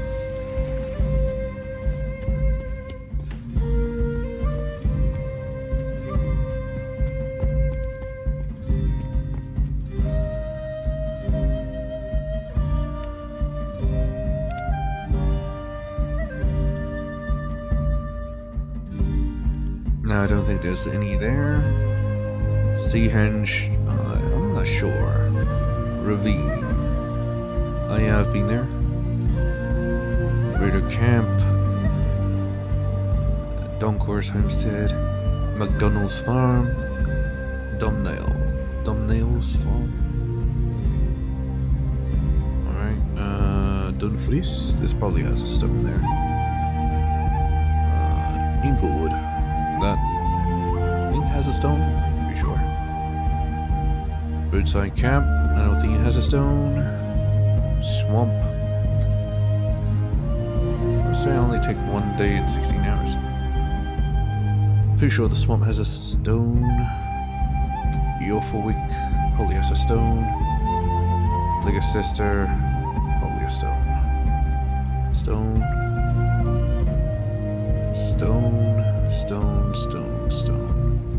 So that's 5 stones. We need 1 more stone. Dunfries. Stone. Alright.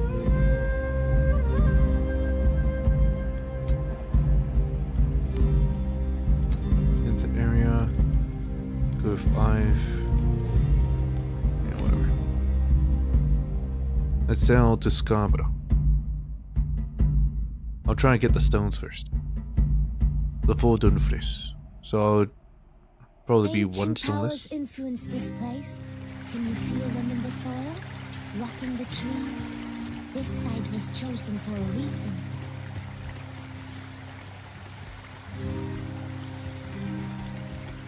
Lord of Seals. Let's see what this guy says. Fair prices. Oh, he's not kidding. It's actually fair. Well, I have a lot of money. I don't want any of those. 6 days, 9 hours. Boy.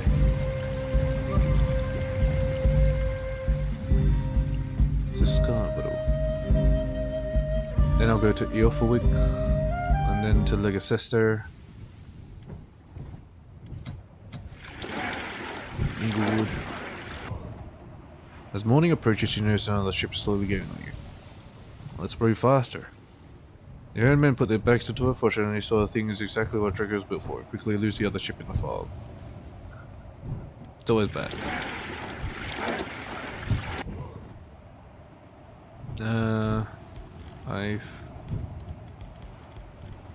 There's no fighting here. At least I hope there isn't.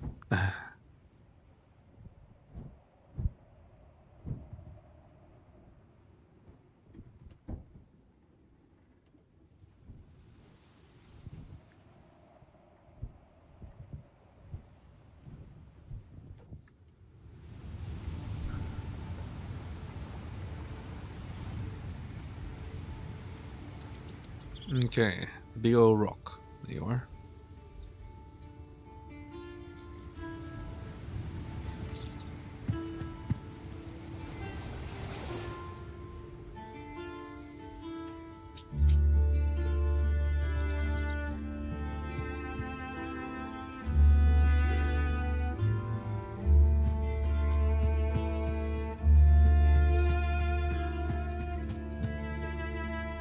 The inscriptions speak of an ancient giant with emerald hair. The giant is fed by a silver snake that slithers around its legs. According to the symbols, a key is buried beneath the legs of the giant. So what we're looking for is buried under something big. I don't understand the bit about the silver snake. Something big. Would that be a tree?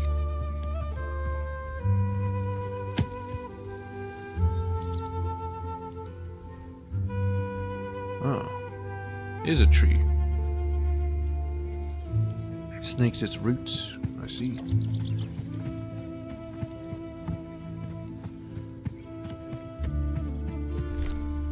Ancient tablet. Nice. Alright, let's sail to Eofawick. Better to sail then in the March. Because, dudes don't get hungry or fatigued.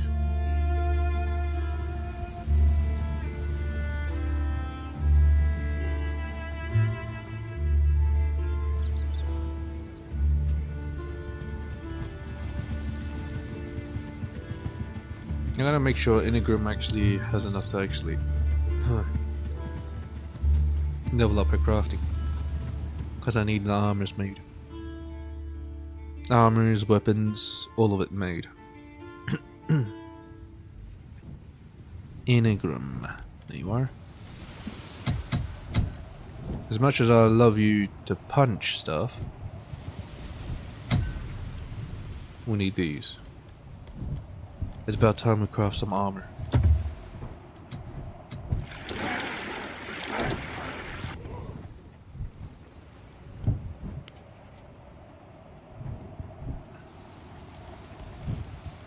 Okay, and there's no fighting here either.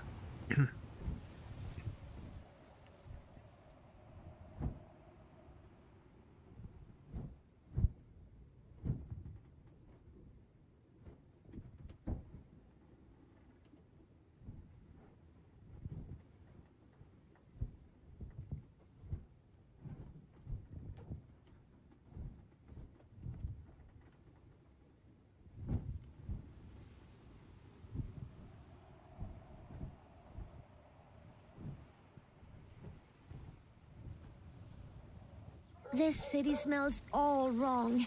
We're so far from home. She's getting homesick. Anyway, where would a stone be? Actually, I'm not sure if there's actually a stone here. Can't remember there being any. Maybe there's no stone here.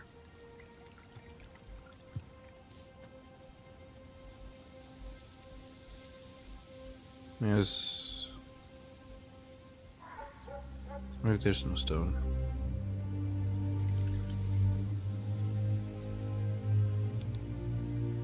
The fuck is this?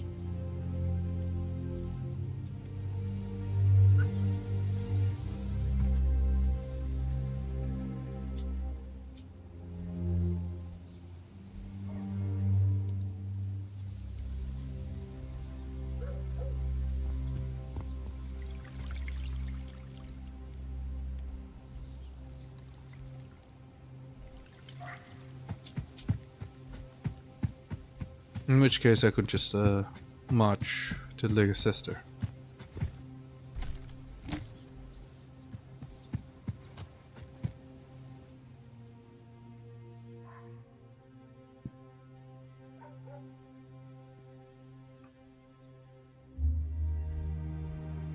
Man, it's far.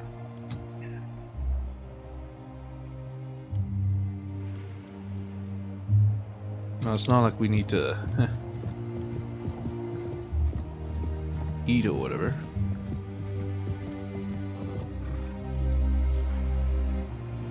Starving, fatigued. We don't need to fight, that's what I mean. Now rest afterwards.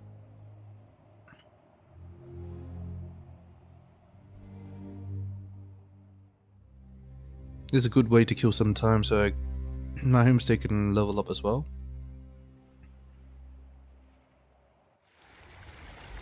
Alright. Is it here?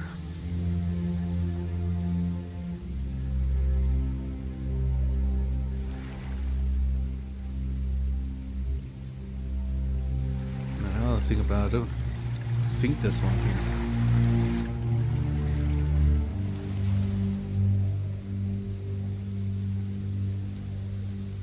If there was any, it should have been around here where the wolves were.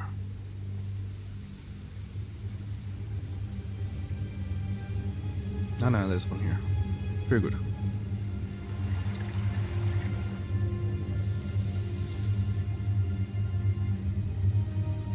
Yeah, well, there was definitely a peaceful option with this, but I fucked it up. I started with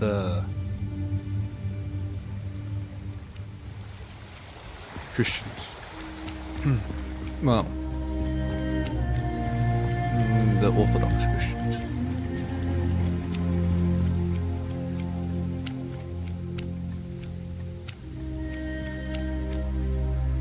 The inscription on the stone is surprisingly literal. It describes a hunter who lived outside great walls and selflessly patrolled the wilderness to keep his kinsmen safe, even while shunning their company. No mention of any kind of treasure or hiding place. At least we know we're looking for a place outside the old fortress. That could be anywhere, although the markings do seem to center around the hunter's home. The home? Only know of one home. Maybe this home.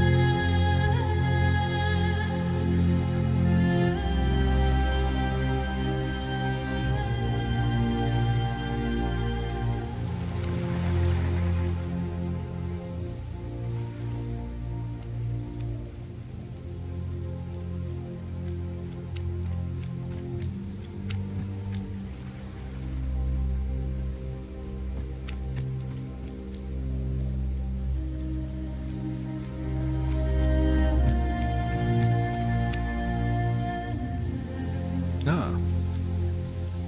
There's another ruin here. Nice. To Leicester.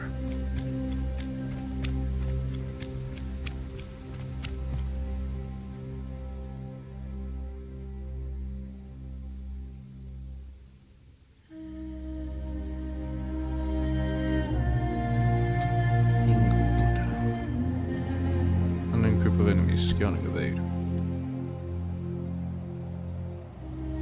shit, they're starving and they're fatigued.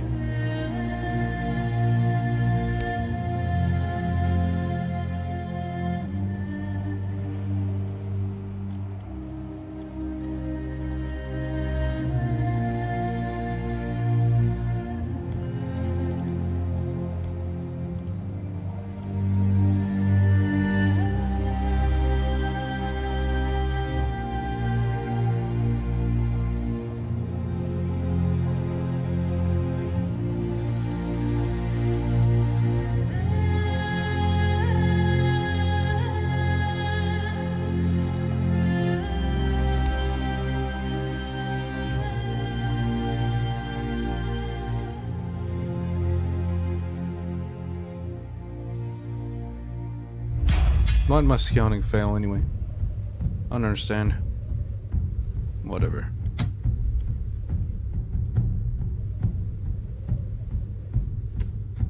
Over here. Over here.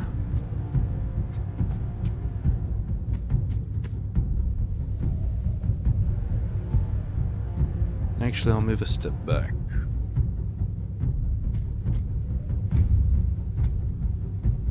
There, we should be covered. Should be nice. They can attack from this angle, but they can't. They're gonna try and rush us from the front.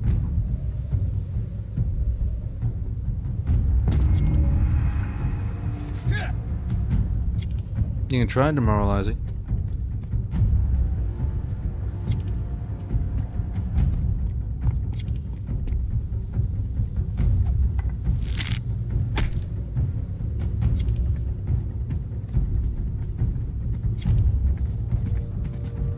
Axe guy is dangerous.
Get rid of the fire.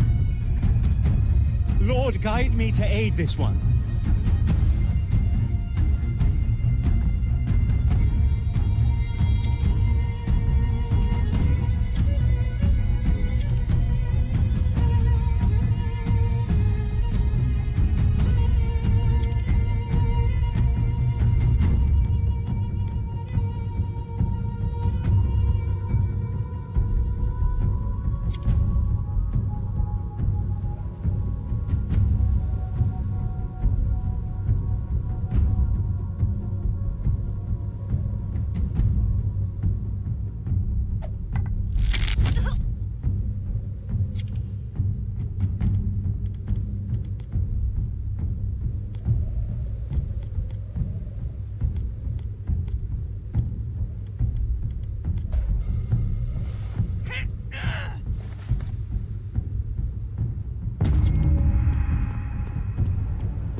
I've earned a runestone.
Finish them.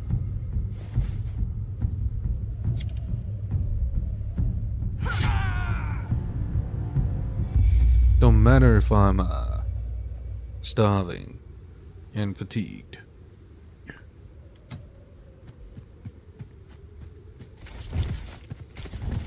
I have the superior strategy.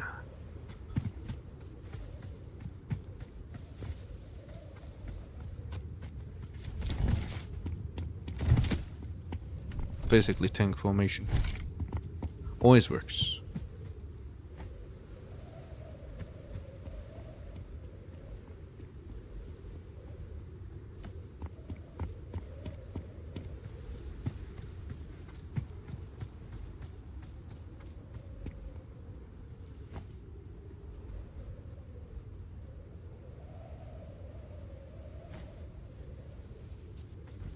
So many herbs. Alas, I cannot make so much. Cannot make too much.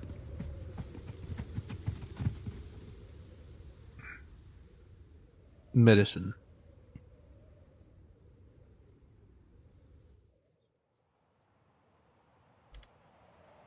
Occupied. Let's go here.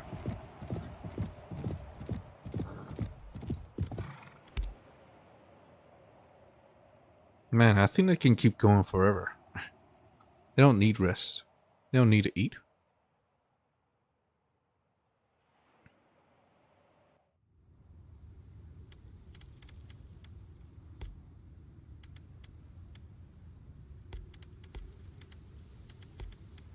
Ah yes, I want to craft something.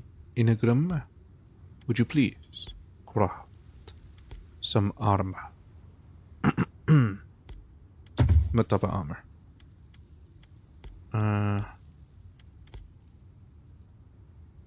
Yeah, probably straight up armor.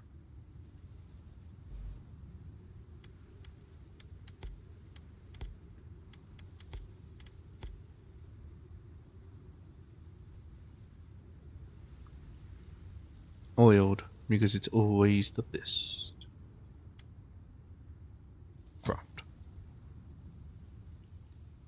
Okay, I can only make one, so let's just make do with one, I guess. A strange smell attracts you to a distant corner of the camp, where Rosfire is bent over a tray of roots, being roasted over a small fire arranged atop a smooth rock. Though the smoke is thin, it stings your eyes and irritates your throat. Yet Rosfire looks entirely unaffected, fully absorbed in her strange ritual. She doesn't even seem to notice your presence. What are you doing? A long moment passes in silence. You're unsure if she even heard your question. Just as you're about to repeat yourself, she looks up, distant at first, then her eyes focusing on yours. I just remembered an old ritual Hulda taught me years ago, for a remedy against hay fever. I've been under attack from Mother Nature since we came here. She can tell I don't belong. Ah, is the smoke helping?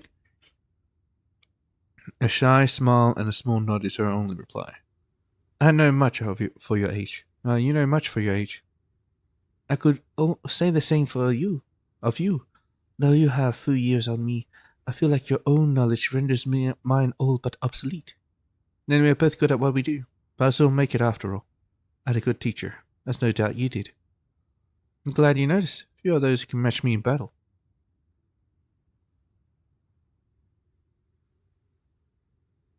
I had a good teacher as well as you.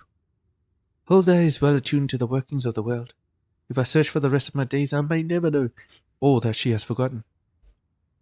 And the dark eyes of the young witch fall suddenly. It's such a shame, all that she's losing. Place a hand on her shoulder. It's the way all things wither and die, no way around it. I place a hand on her shoulder. She looks up at you and meets your eyes for a moment, then places her own hand on top of yours and looks away. Her tiny fire has gone out, which seemed to remind her of something. She plunges ash-stained fingers into a satchel lying next to her on the ground and soon retrieves a dirty floss. Here, this is for you. What is it? She lowers her gaze again, and her voice drops nearly to a mumble. A special brew. It's difficult to make, but its effect is powerful. I worry about you, when you fight. I always wish there's more I could do, so I thought of this. I always thought it might help you. Maybe one day. Maybe it'll save your life. Rosfire is brushing her foot idly across the grass, holding out the flask while looking everywhere except at you. Thank you, but you mustn't worry about me. We all have each other's back out there. Except at wrapping your hands around hers as you do so. Thank you. I promise I'll use it well. Decline. I'd rather not. I don't want anything to cloud my awareness in battle. I don't think I'll romance her. Accept it. Even under the ashen paint beneath her eyes, you can see her blushing quite intensely. Her fingers brush over the insides of your hands as she releases the floss. Did I pick the right one? Yeah. But she manages to meet your eyes for only a moment. I think I should get back to my duties. I've put them off for long enough. Rospa delicately picks up the tray with the roasted roots, brushing off the embers and storing the tray securely in her satchel, which she slings across her shoulder. She managed to do this without once looking at you. Then she stands, hesitates one moment, gives you an inscrutable crooked smile, before she glides back towards the camp to go about her tasks. Having a little moment. I don't know if it's a good idea if I, didn't romance Catil instead of romancing a sleeper. Now I think about that all the time. Enneagram. There you go. Male armor.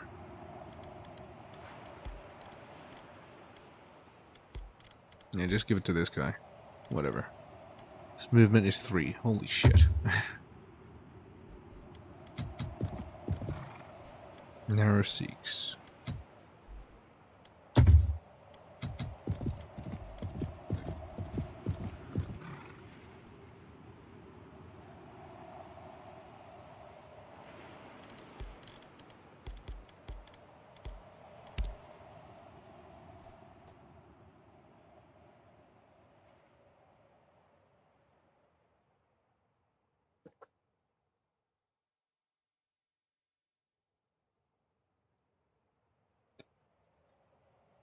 Hunting would be easy if I lived near a forest like this. I couldn't lose an arrow here without hitting dinner. Yeah, and now that army's gone, all the game should be back.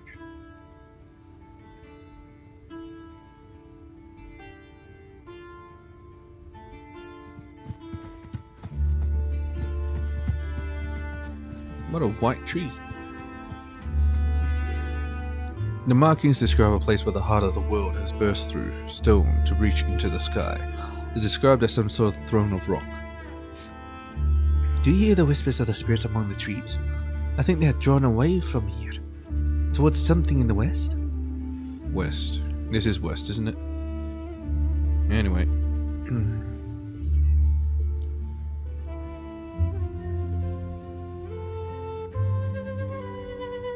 There's a bunch of rocks.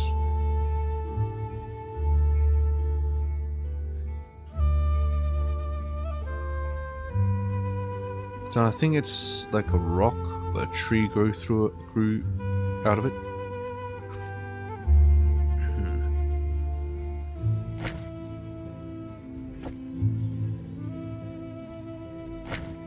I see. So this is west. It's just a wrong orientation.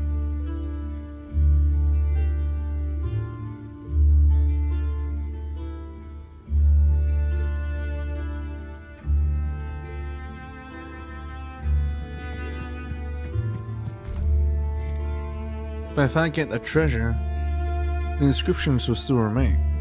So some poor sods can't go looking for the treasure, but they'll find nothing. Sucks to be them, I guess. What am I up to? 4? 3?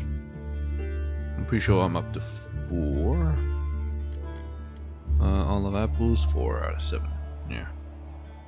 There's nothing at roadside camp. Maybe swamp. That's maybe.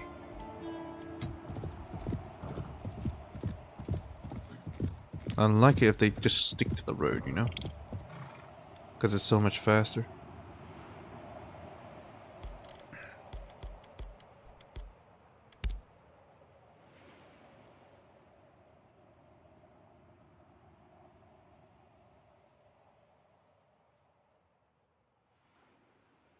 Wolf tracks in the mud leading south. Half a dozen or so grown animals. No, they came back. If Anyway. we track them, their pelts could fetch a good price. Okay. The inscriptions speak of a stone key buried in the womb of the Earth Mother, near to waters now still that once ran swift, and full of life and sustained all the creatures of the weald. So, the lake. That would probably be a safe bet. There's some lovely filth down there. Can't wait to start digging. It's probably where the guy was.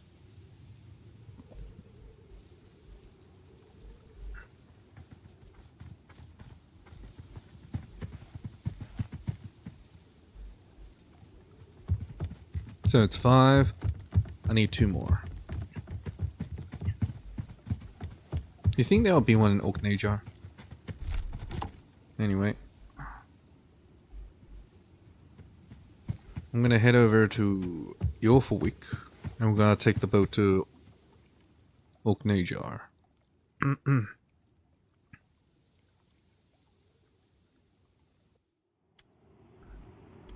even Scott, no. 12 hours, 13 hours. Might as well 12 hours, right? Let's have a little rest before we set out for nature.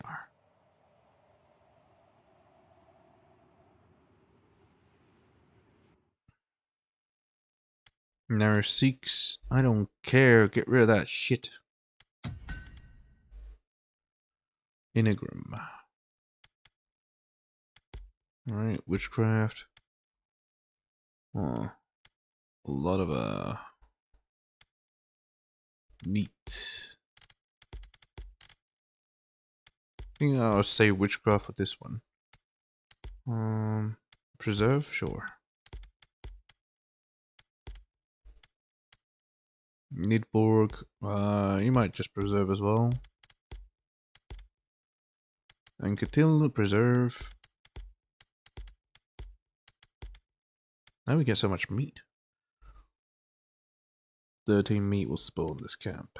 Inigran, nope. Elftus, preserve. Life. She can nut, but she can't preserve. Nice. Oh well.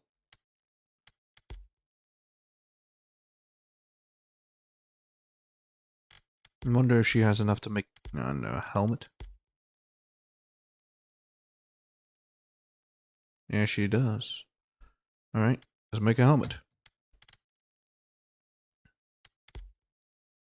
Nefya.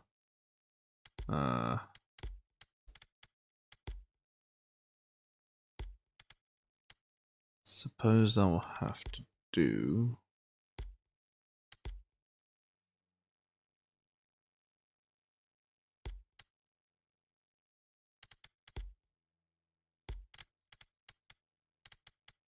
Yeah. It'll spoil, but I can't do anything about it.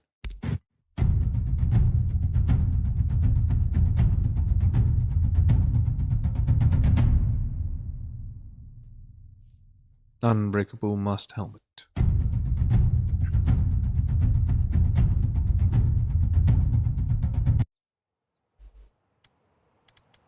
Can't be damaged in combat.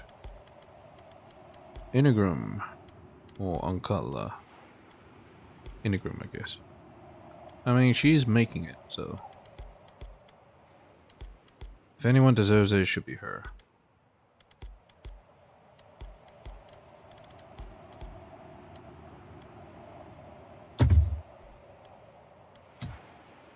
Two hours, 5 hours. I think it's fine if I go here. Not that much supplies, but whatever.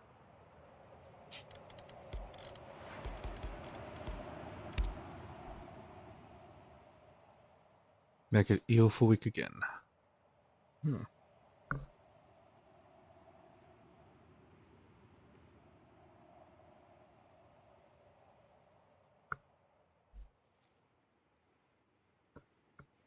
Those old walls make me feel so small. Good. That's what they're supposed to do.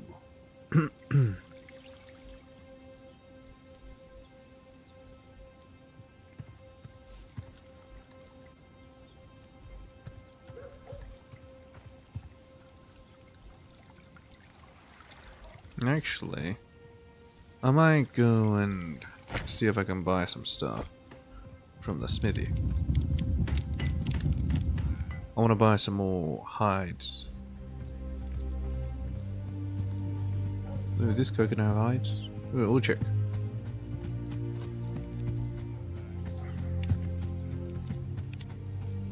Did one of them die? Ding.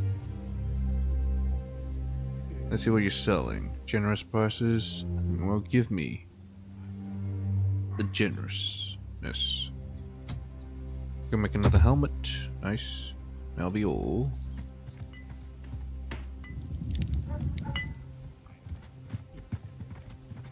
I want to make another armor.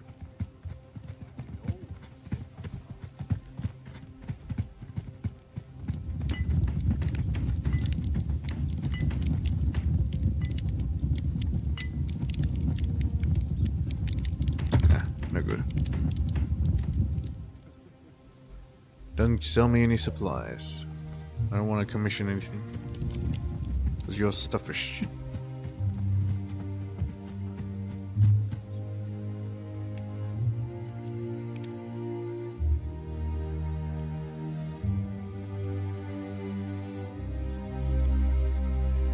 Oh wait, I wasn't supposed to do it. I was supposed to take the ship.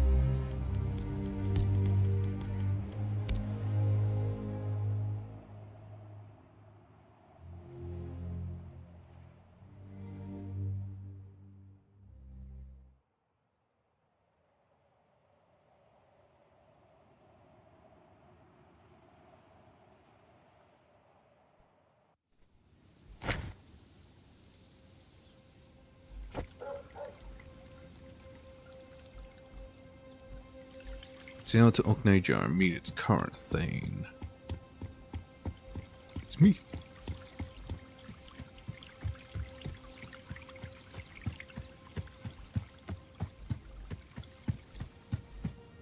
I know, school has 2 generals, basically.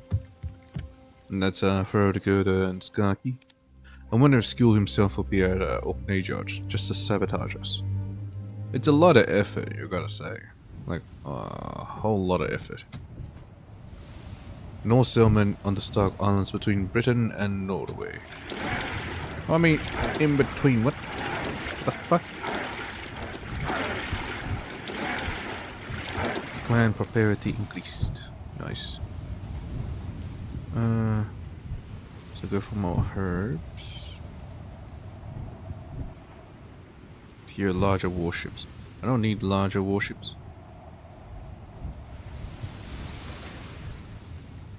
I need to specialize in armor.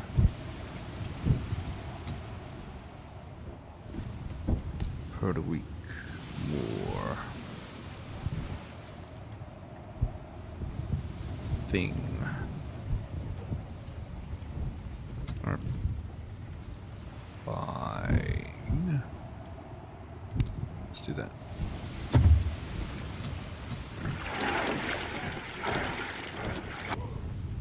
The waves of common trick is making slow progress. Carla got one. She got a fish. 10 rations. Alright, hopefully there's no fighting. I have a bad feeling about this.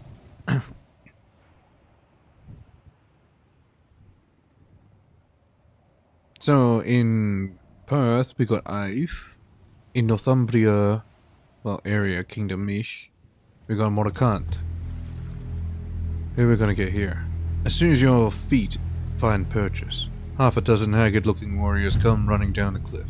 From their clothes and their weapons, you identify these people as Northmen. The man at the front is short and wiry, with strong forearms. You estimate him to be somewhere in his early 30s. He walks with his shoulders drawn up like he spent his entire life in a gale. Stein the Cleaver. Clever.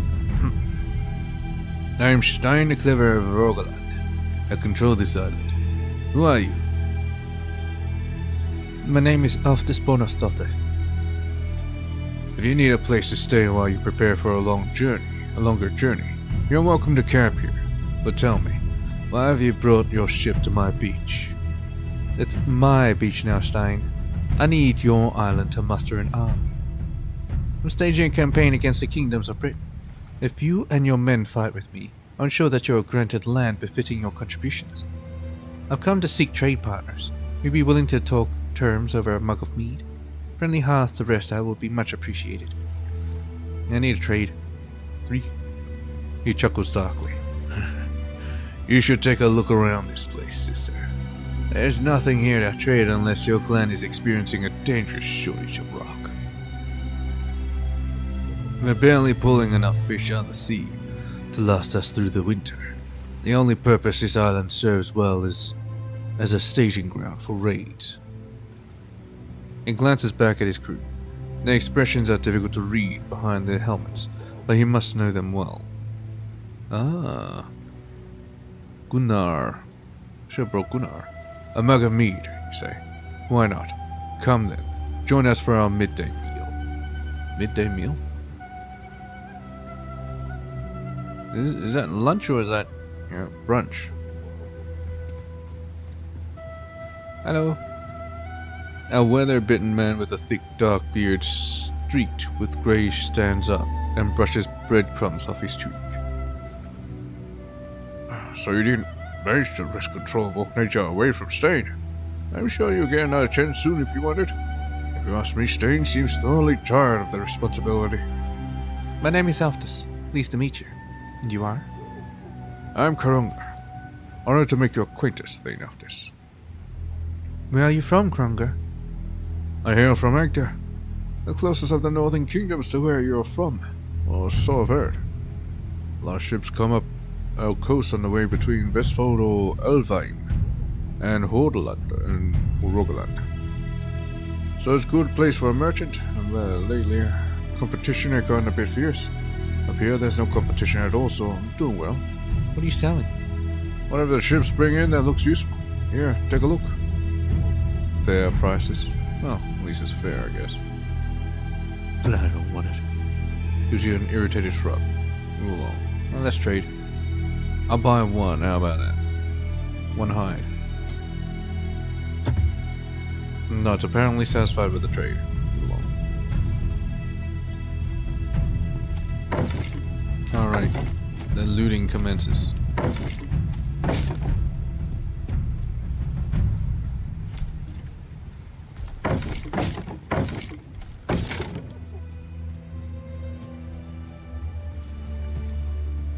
They must have a rock here.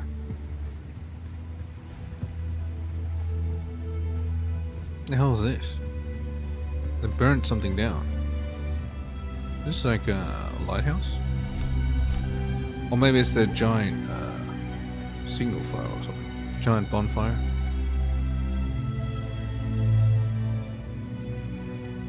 There's maze-like pattern. There's definitely a... Looks like a house. It has a door frame. Yeah, it's definitely a house. It's not a signal fire at all. Unless they turned the house into a signal fire. I mean... I guess.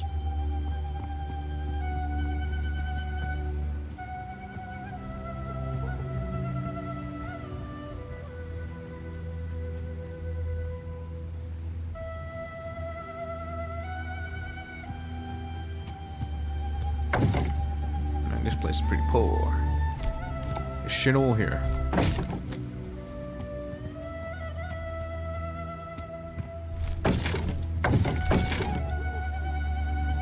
Shovel? I'll take it. I don't know why I have so many shovels, but whatever. Yeah, this place is pretty pathetic. Oh, what's this?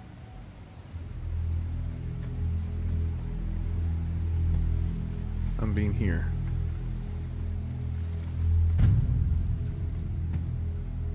Hidden stash. You dig into the rocky soil and manage to unearth the chest. Your shovel breaks in the process. Shield mortar. Damage versus shields. I don't actually need that, but I'll take it. I think that's for Adis. She has this howling witch. You have a shield mortar, and you can have a bearded axe. You can have a howling witch. You can have another bearded axe. I might just dump it.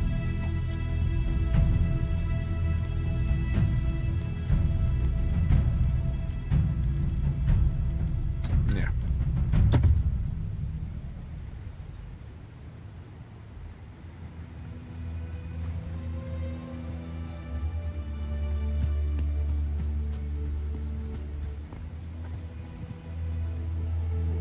Yeah, there's nothing here. Let's go talk.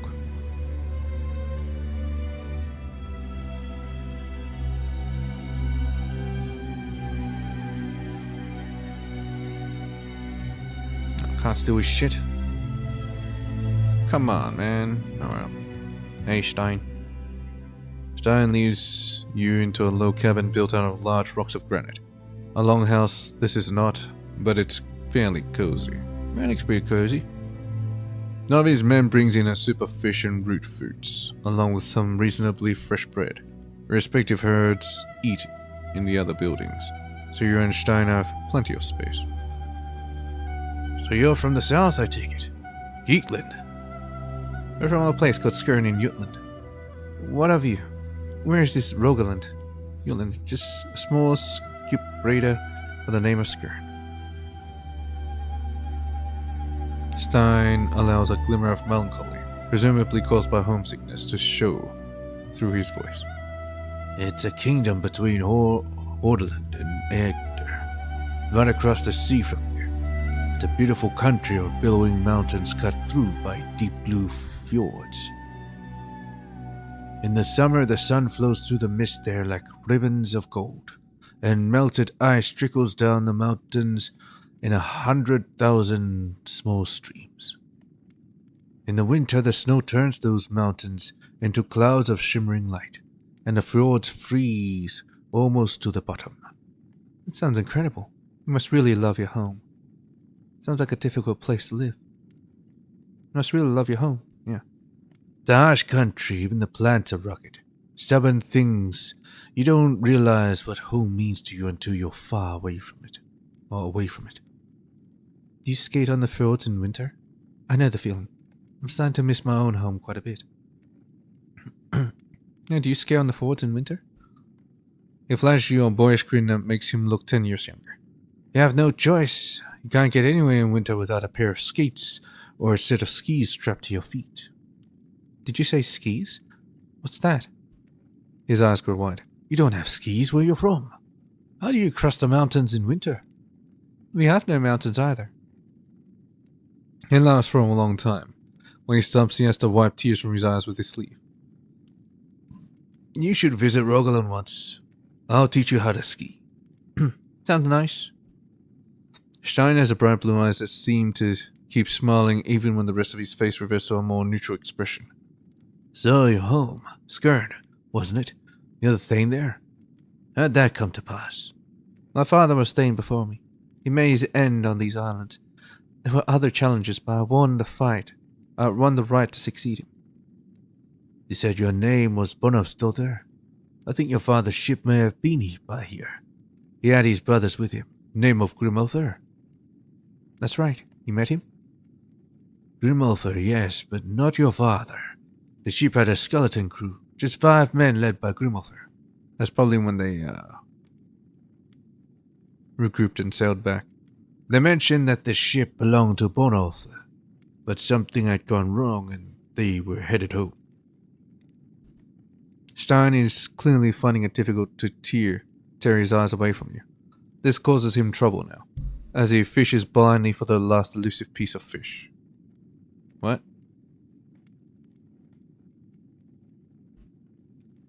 Grimulfur sold me his axe in return for supplies and lodging. It's a fine weapon. If you see him again, please pass on my regards. I will. He's staying behind in Skirn. Seems he's had enough of raiding. Maybe, if a chance comes up. He stays behind in Skirn. Stein snorts, generating a small disturbance on the surface of his soup. Can't say I'm surprised. It seemed they suffered quite the series of disasters. They refused to talk about it in detail.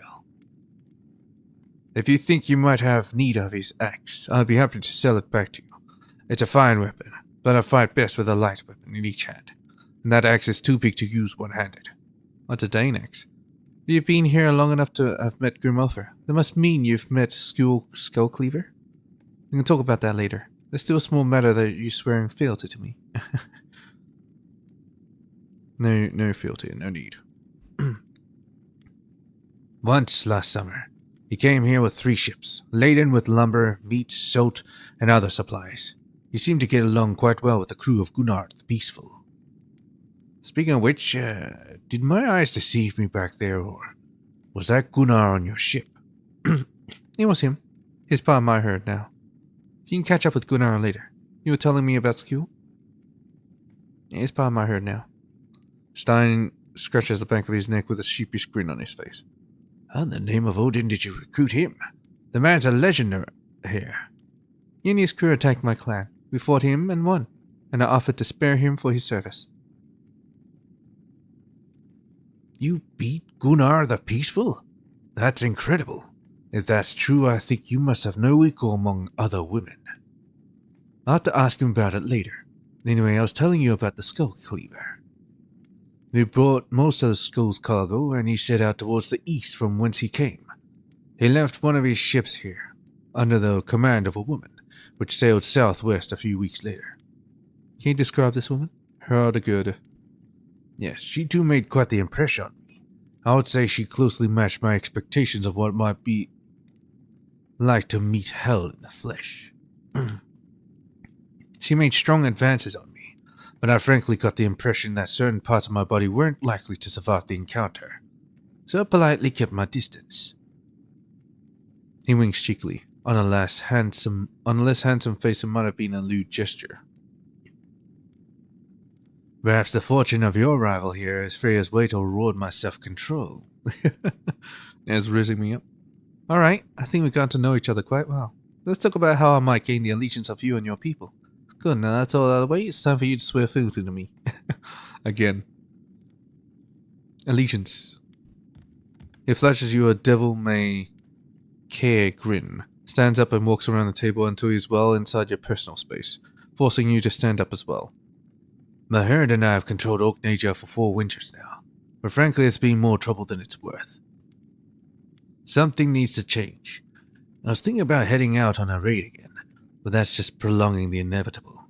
What we really need is more people and official recognition from the kingdoms back home.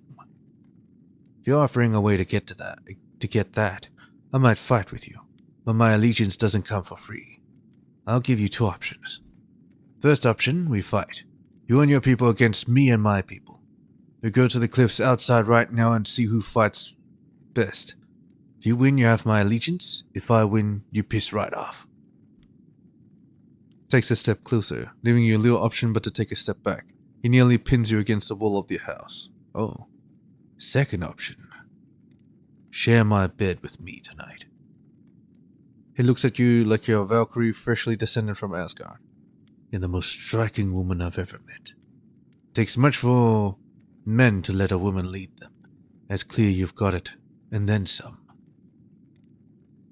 From the moment you landed on my beach, I could tell you were different from the way you looked at everything. When you glance at me, I think you see directly into my heart. Okay? Bed down with me, and I will serve you for the rest of my life. Gently push him away. I'm sorry. I don't return your feelings. Forcefully push him away. How dare you? Get your hands off me. Kiss him. Sounds like a win-win situation to me. Pull him in. Make me all hot and bothered. Show me what you've got. Surrender to his embrace. Very well. This is the only way to avoid a fight. Just don't get attached. Stab him. I think you miscalculated the situation. Holy shit. That's very interesting. I'll surrender. Yeah, I'll surrender. As Leifer lost morale. Well, whatever. Without another word, he lifts you off your feet and carries you to bed.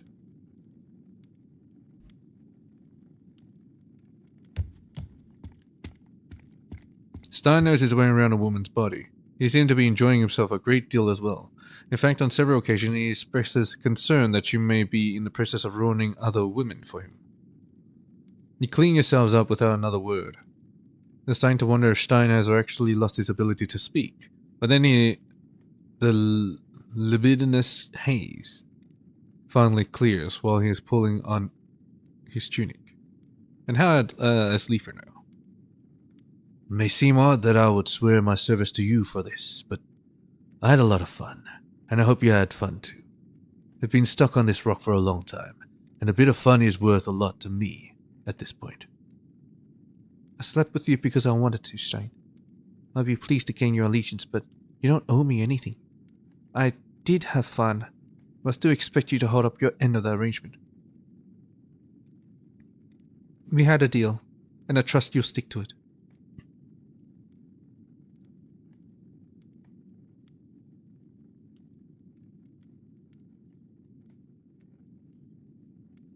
Yeah, we had a deal. When you're ready, join me outside. I'll gather the men and let them know we serve a new thing. Don't worry, the exact nature of our negotiations will stay between us. So why lay asleep or lose morale? The fuck? I mean, they're gonna know it as soon as they see him with a fucking shit-eating grin, I guess.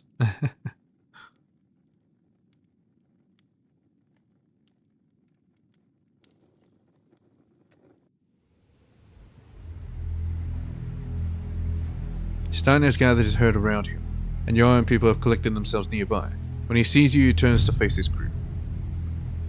Alftus and I have come to an agreement. We all know we've been dead in the water here for a year, and it's not like things were ever that great before then. I decided to pledge my service to Alftus. Under her leadership, we will use Orknesia as the basis of a full-scale invasion of the British Isles. Any objections? Stein makes a polite pause to cast a look over his people. Some of them exchange skeptical glances, but most of them look too tired and hungry to care. Good. Alftus of Skirn, we are yours to command. Mokan saunters up to you and fixes a rather impressed look. What in the world did you say to him? Nothing. We just fucked. He was easy to win over. They've had a very rough winter. Mind your own business.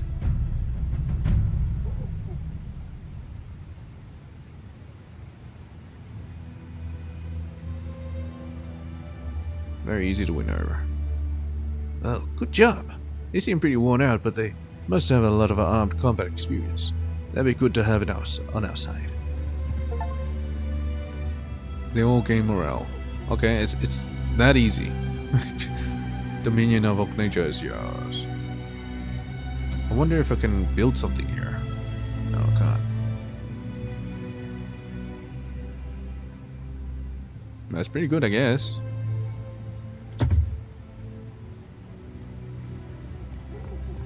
Quite a few warriors here. Still fair.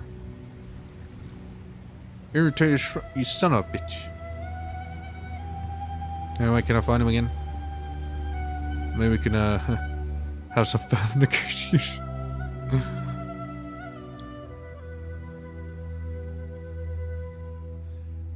Hello. Jarl Alftus, always a pleasure. Hope you don't really regret assuming control of this windswept piece of rock. No takebacks. You sell me my uncle's axe? Of course, it's yours for 100 ortug of silver, or whatever equivalent you happen to have on you. I'll take it. I can't afford that. That's too rich for me. Will you cut your price so that axe can return to the family? Trace of guilt sparkles in his eyes. Yes, I should, shouldn't I? I'll let you have it for 50 ortug. How's that? 50% off? I'll take it. Happy to get it back to what passes for its rightful owner. Are you planning a new raid? I'm always thinking about arranging another raid, but no serious plans, no. You might be interested to know I've sent word to a few acquaintances in Rogaland, letting them know what you're up to here. I think they'll be more than willing to join your army when you launch the invasion. How goes the assembly of our army? An apologetic shrug raises Stein's shoulders. We're barely getting started. Don't get me wrong, I've done much with smaller forces, but what we have here is a large raiding party, not an army. Barely a dozen longships at our command, which should give us around 3,500 warriors. Holy shit. We'll need more than an element of surprise to invade with such numbers. Take care, Stein. Not planning to invade? Is that the only option? I'll try to make peace with everyone.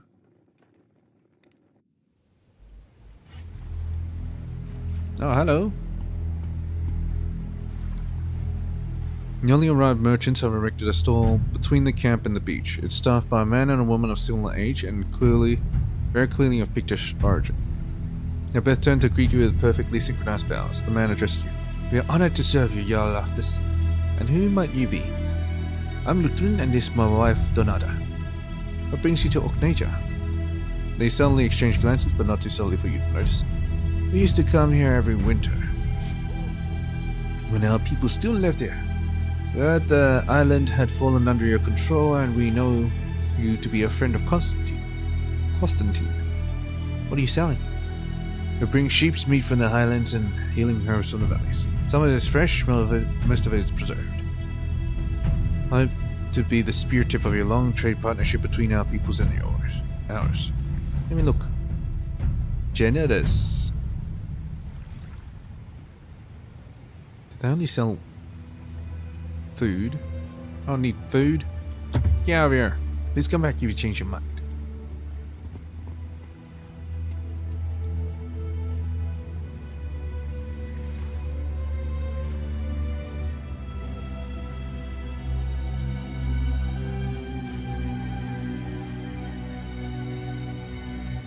I can't believe it was actually that easy. Hey, Edgar. A new store has materialized along the paths of the beach, and this one bears clear signs of Christianity. Small wooden crosses hang from the end of every pole, and the cloth itself is embroidered with our image of their tortured god sprawled across the arms of his grieving mother. 3 men staff the stall. 2 are stacking goods, while the third is haggling with the thane of one of the ships in the bay. They interrupt their negotiations as soon as you walk up. Your Highness, Raftia Yarlaftus, we are blessed to be graced with your presence. That string of mashed up honorifics is so eccentric that it takes you a moment to parse. The merchant's head remains bowed in deference until you speak. You have me at a disadvantage. Yeah, who are you? My name is Edgar. These are my brothers Hexam and Pendar. We are but humble merchants from Caerdun. Wait, what or where is Caerdun? Edgar looks momentarily crestfallen that you've never heard of his own. It's a burr not far from Eorfwick. Although naturally overshadowed by the king's seat, it's very centrally placed, and an important city in its own right. It's a city? What has brought you here? Well, we heard that you were on good terms with the Bishop of Eorfwick, and that you were establishing a foothold up here in Orkney. So, well, we saw an opportunity. What are you selling? Bringing hides and tools from all over Northumbria. Our hides will protect well against the harsh weather of these isles. Our tools and other items can be put to good use in your endeavors, but even be reforged into weapons should you need it. Let me take a look. Alright. Charitable prices. I had to do it. There's strong connections to the mainland. There'll always be more goods where that came from. I'll return if I need anything. Charitable.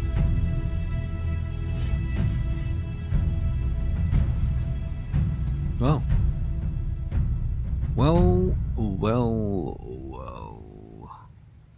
What now? Find out what became of your father's herd.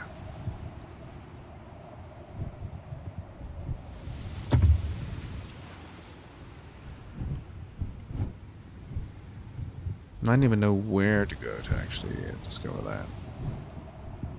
Anyway, Dunfris is right here. I think if I go to Eorfwick, have a better chance of taking a quick way.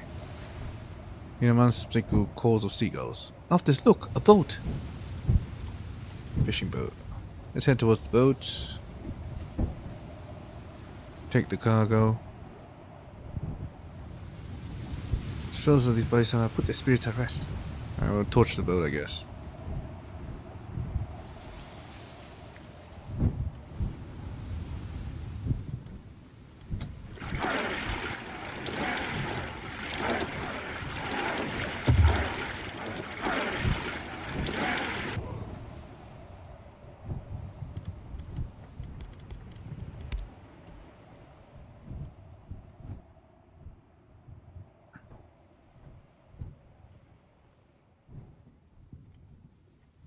Is it still 4 out of 7?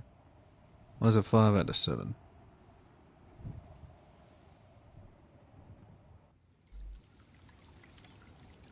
I love apples, 5 out of 7, I need 2 more. Stalemate in Dunfries. We have to head there now. Let's go here.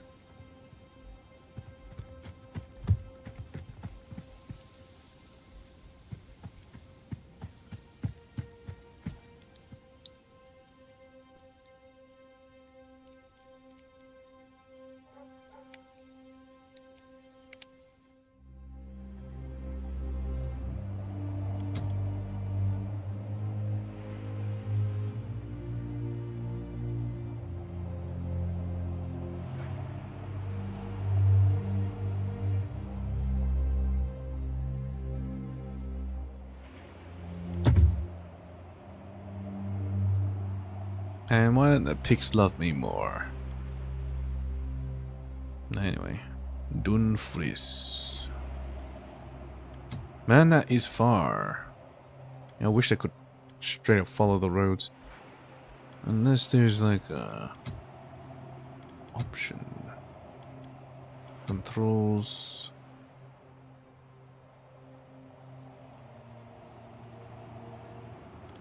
Miscellaneous. Edge planning, display hexes, combat speed. Show helmets. Display tutorials. No, none there. 1 day, 4 hours. Alright. Let's actually head over here.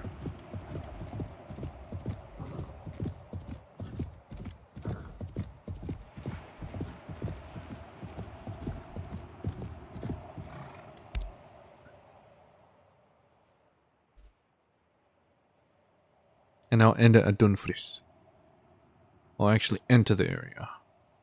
Well, I'm not sure if that was like a good idea, but you know, I'll do it anyway. Have you preserve? I don't need to preserve, I'll just do witchcraft. Ketil. You will hunt.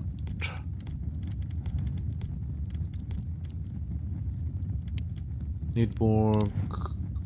I guess you can stay doing whatever the fuck you're doing. Inegran. Craft. Armor.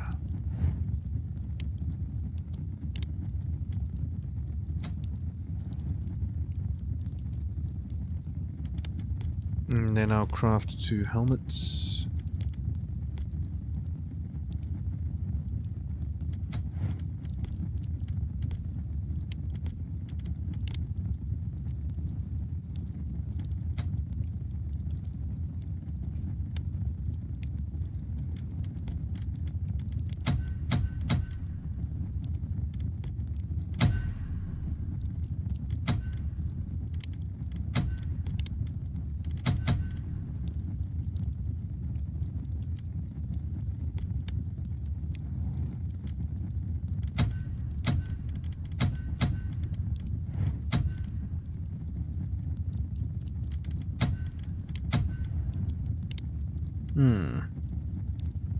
I guess I should get suggestion as well, because it's so good.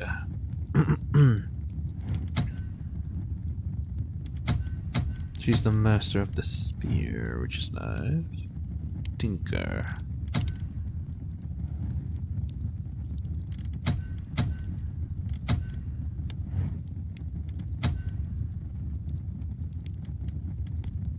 Alright.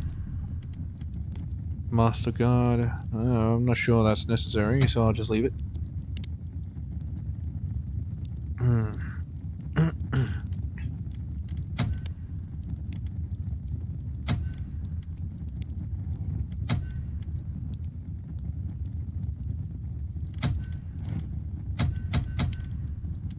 I think I'll have quick feet.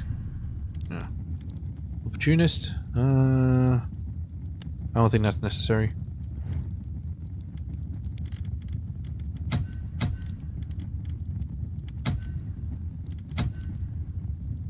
Let's have Golder. This guy.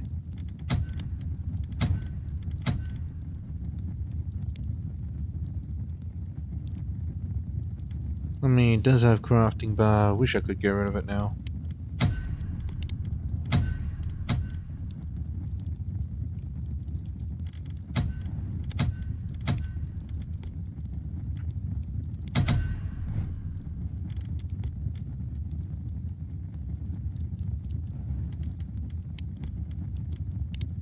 Max healing, I need revives. He doesn't need any combat.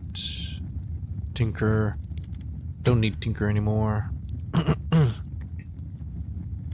Yeah, that should be good. Inegran. Already spent. Life.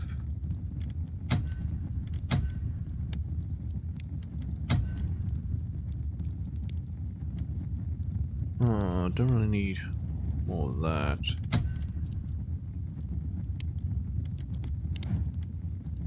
Some health? No, I don't think that's necessary.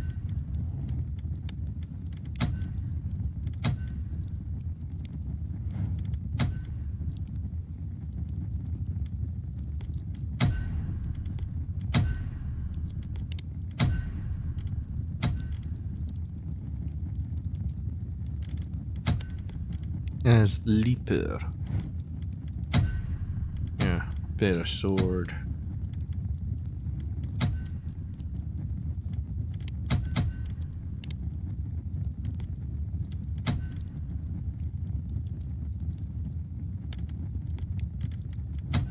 Gunnar.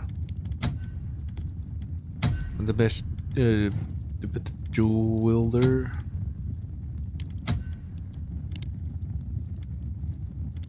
That's really all that's necessary.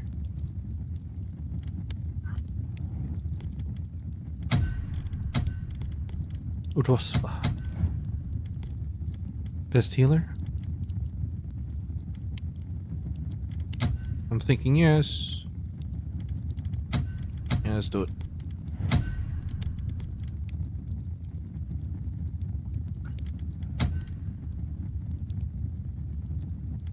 Best Axa.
Whatever, that'll do. Make it. And leveling up is always the most time consuming.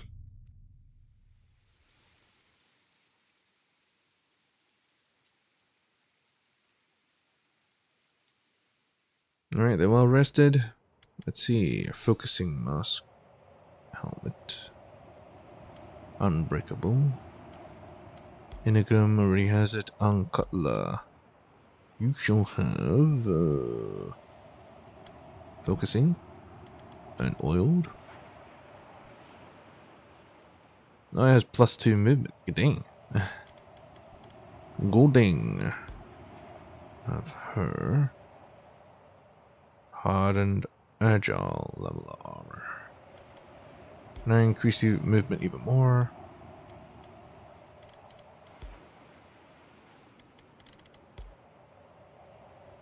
And you can have an unbreakable mask. Katil. Hardened agile. Aventile. Accuracy. 10%.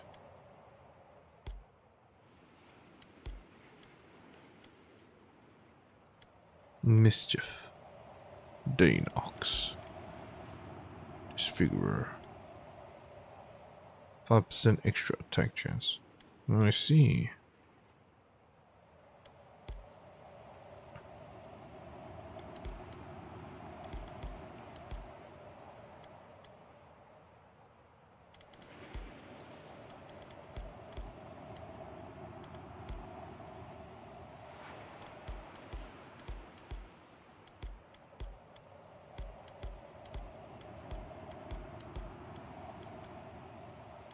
Okay, she can have Gavaldifer.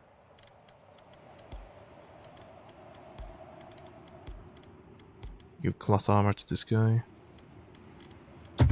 Sure.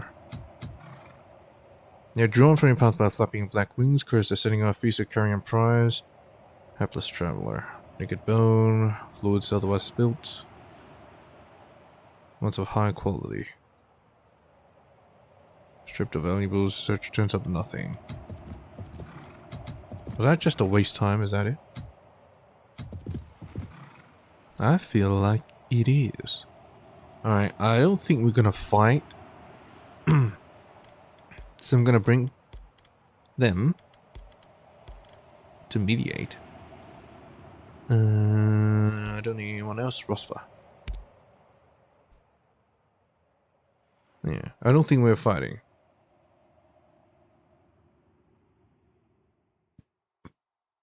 If we are, then fuck.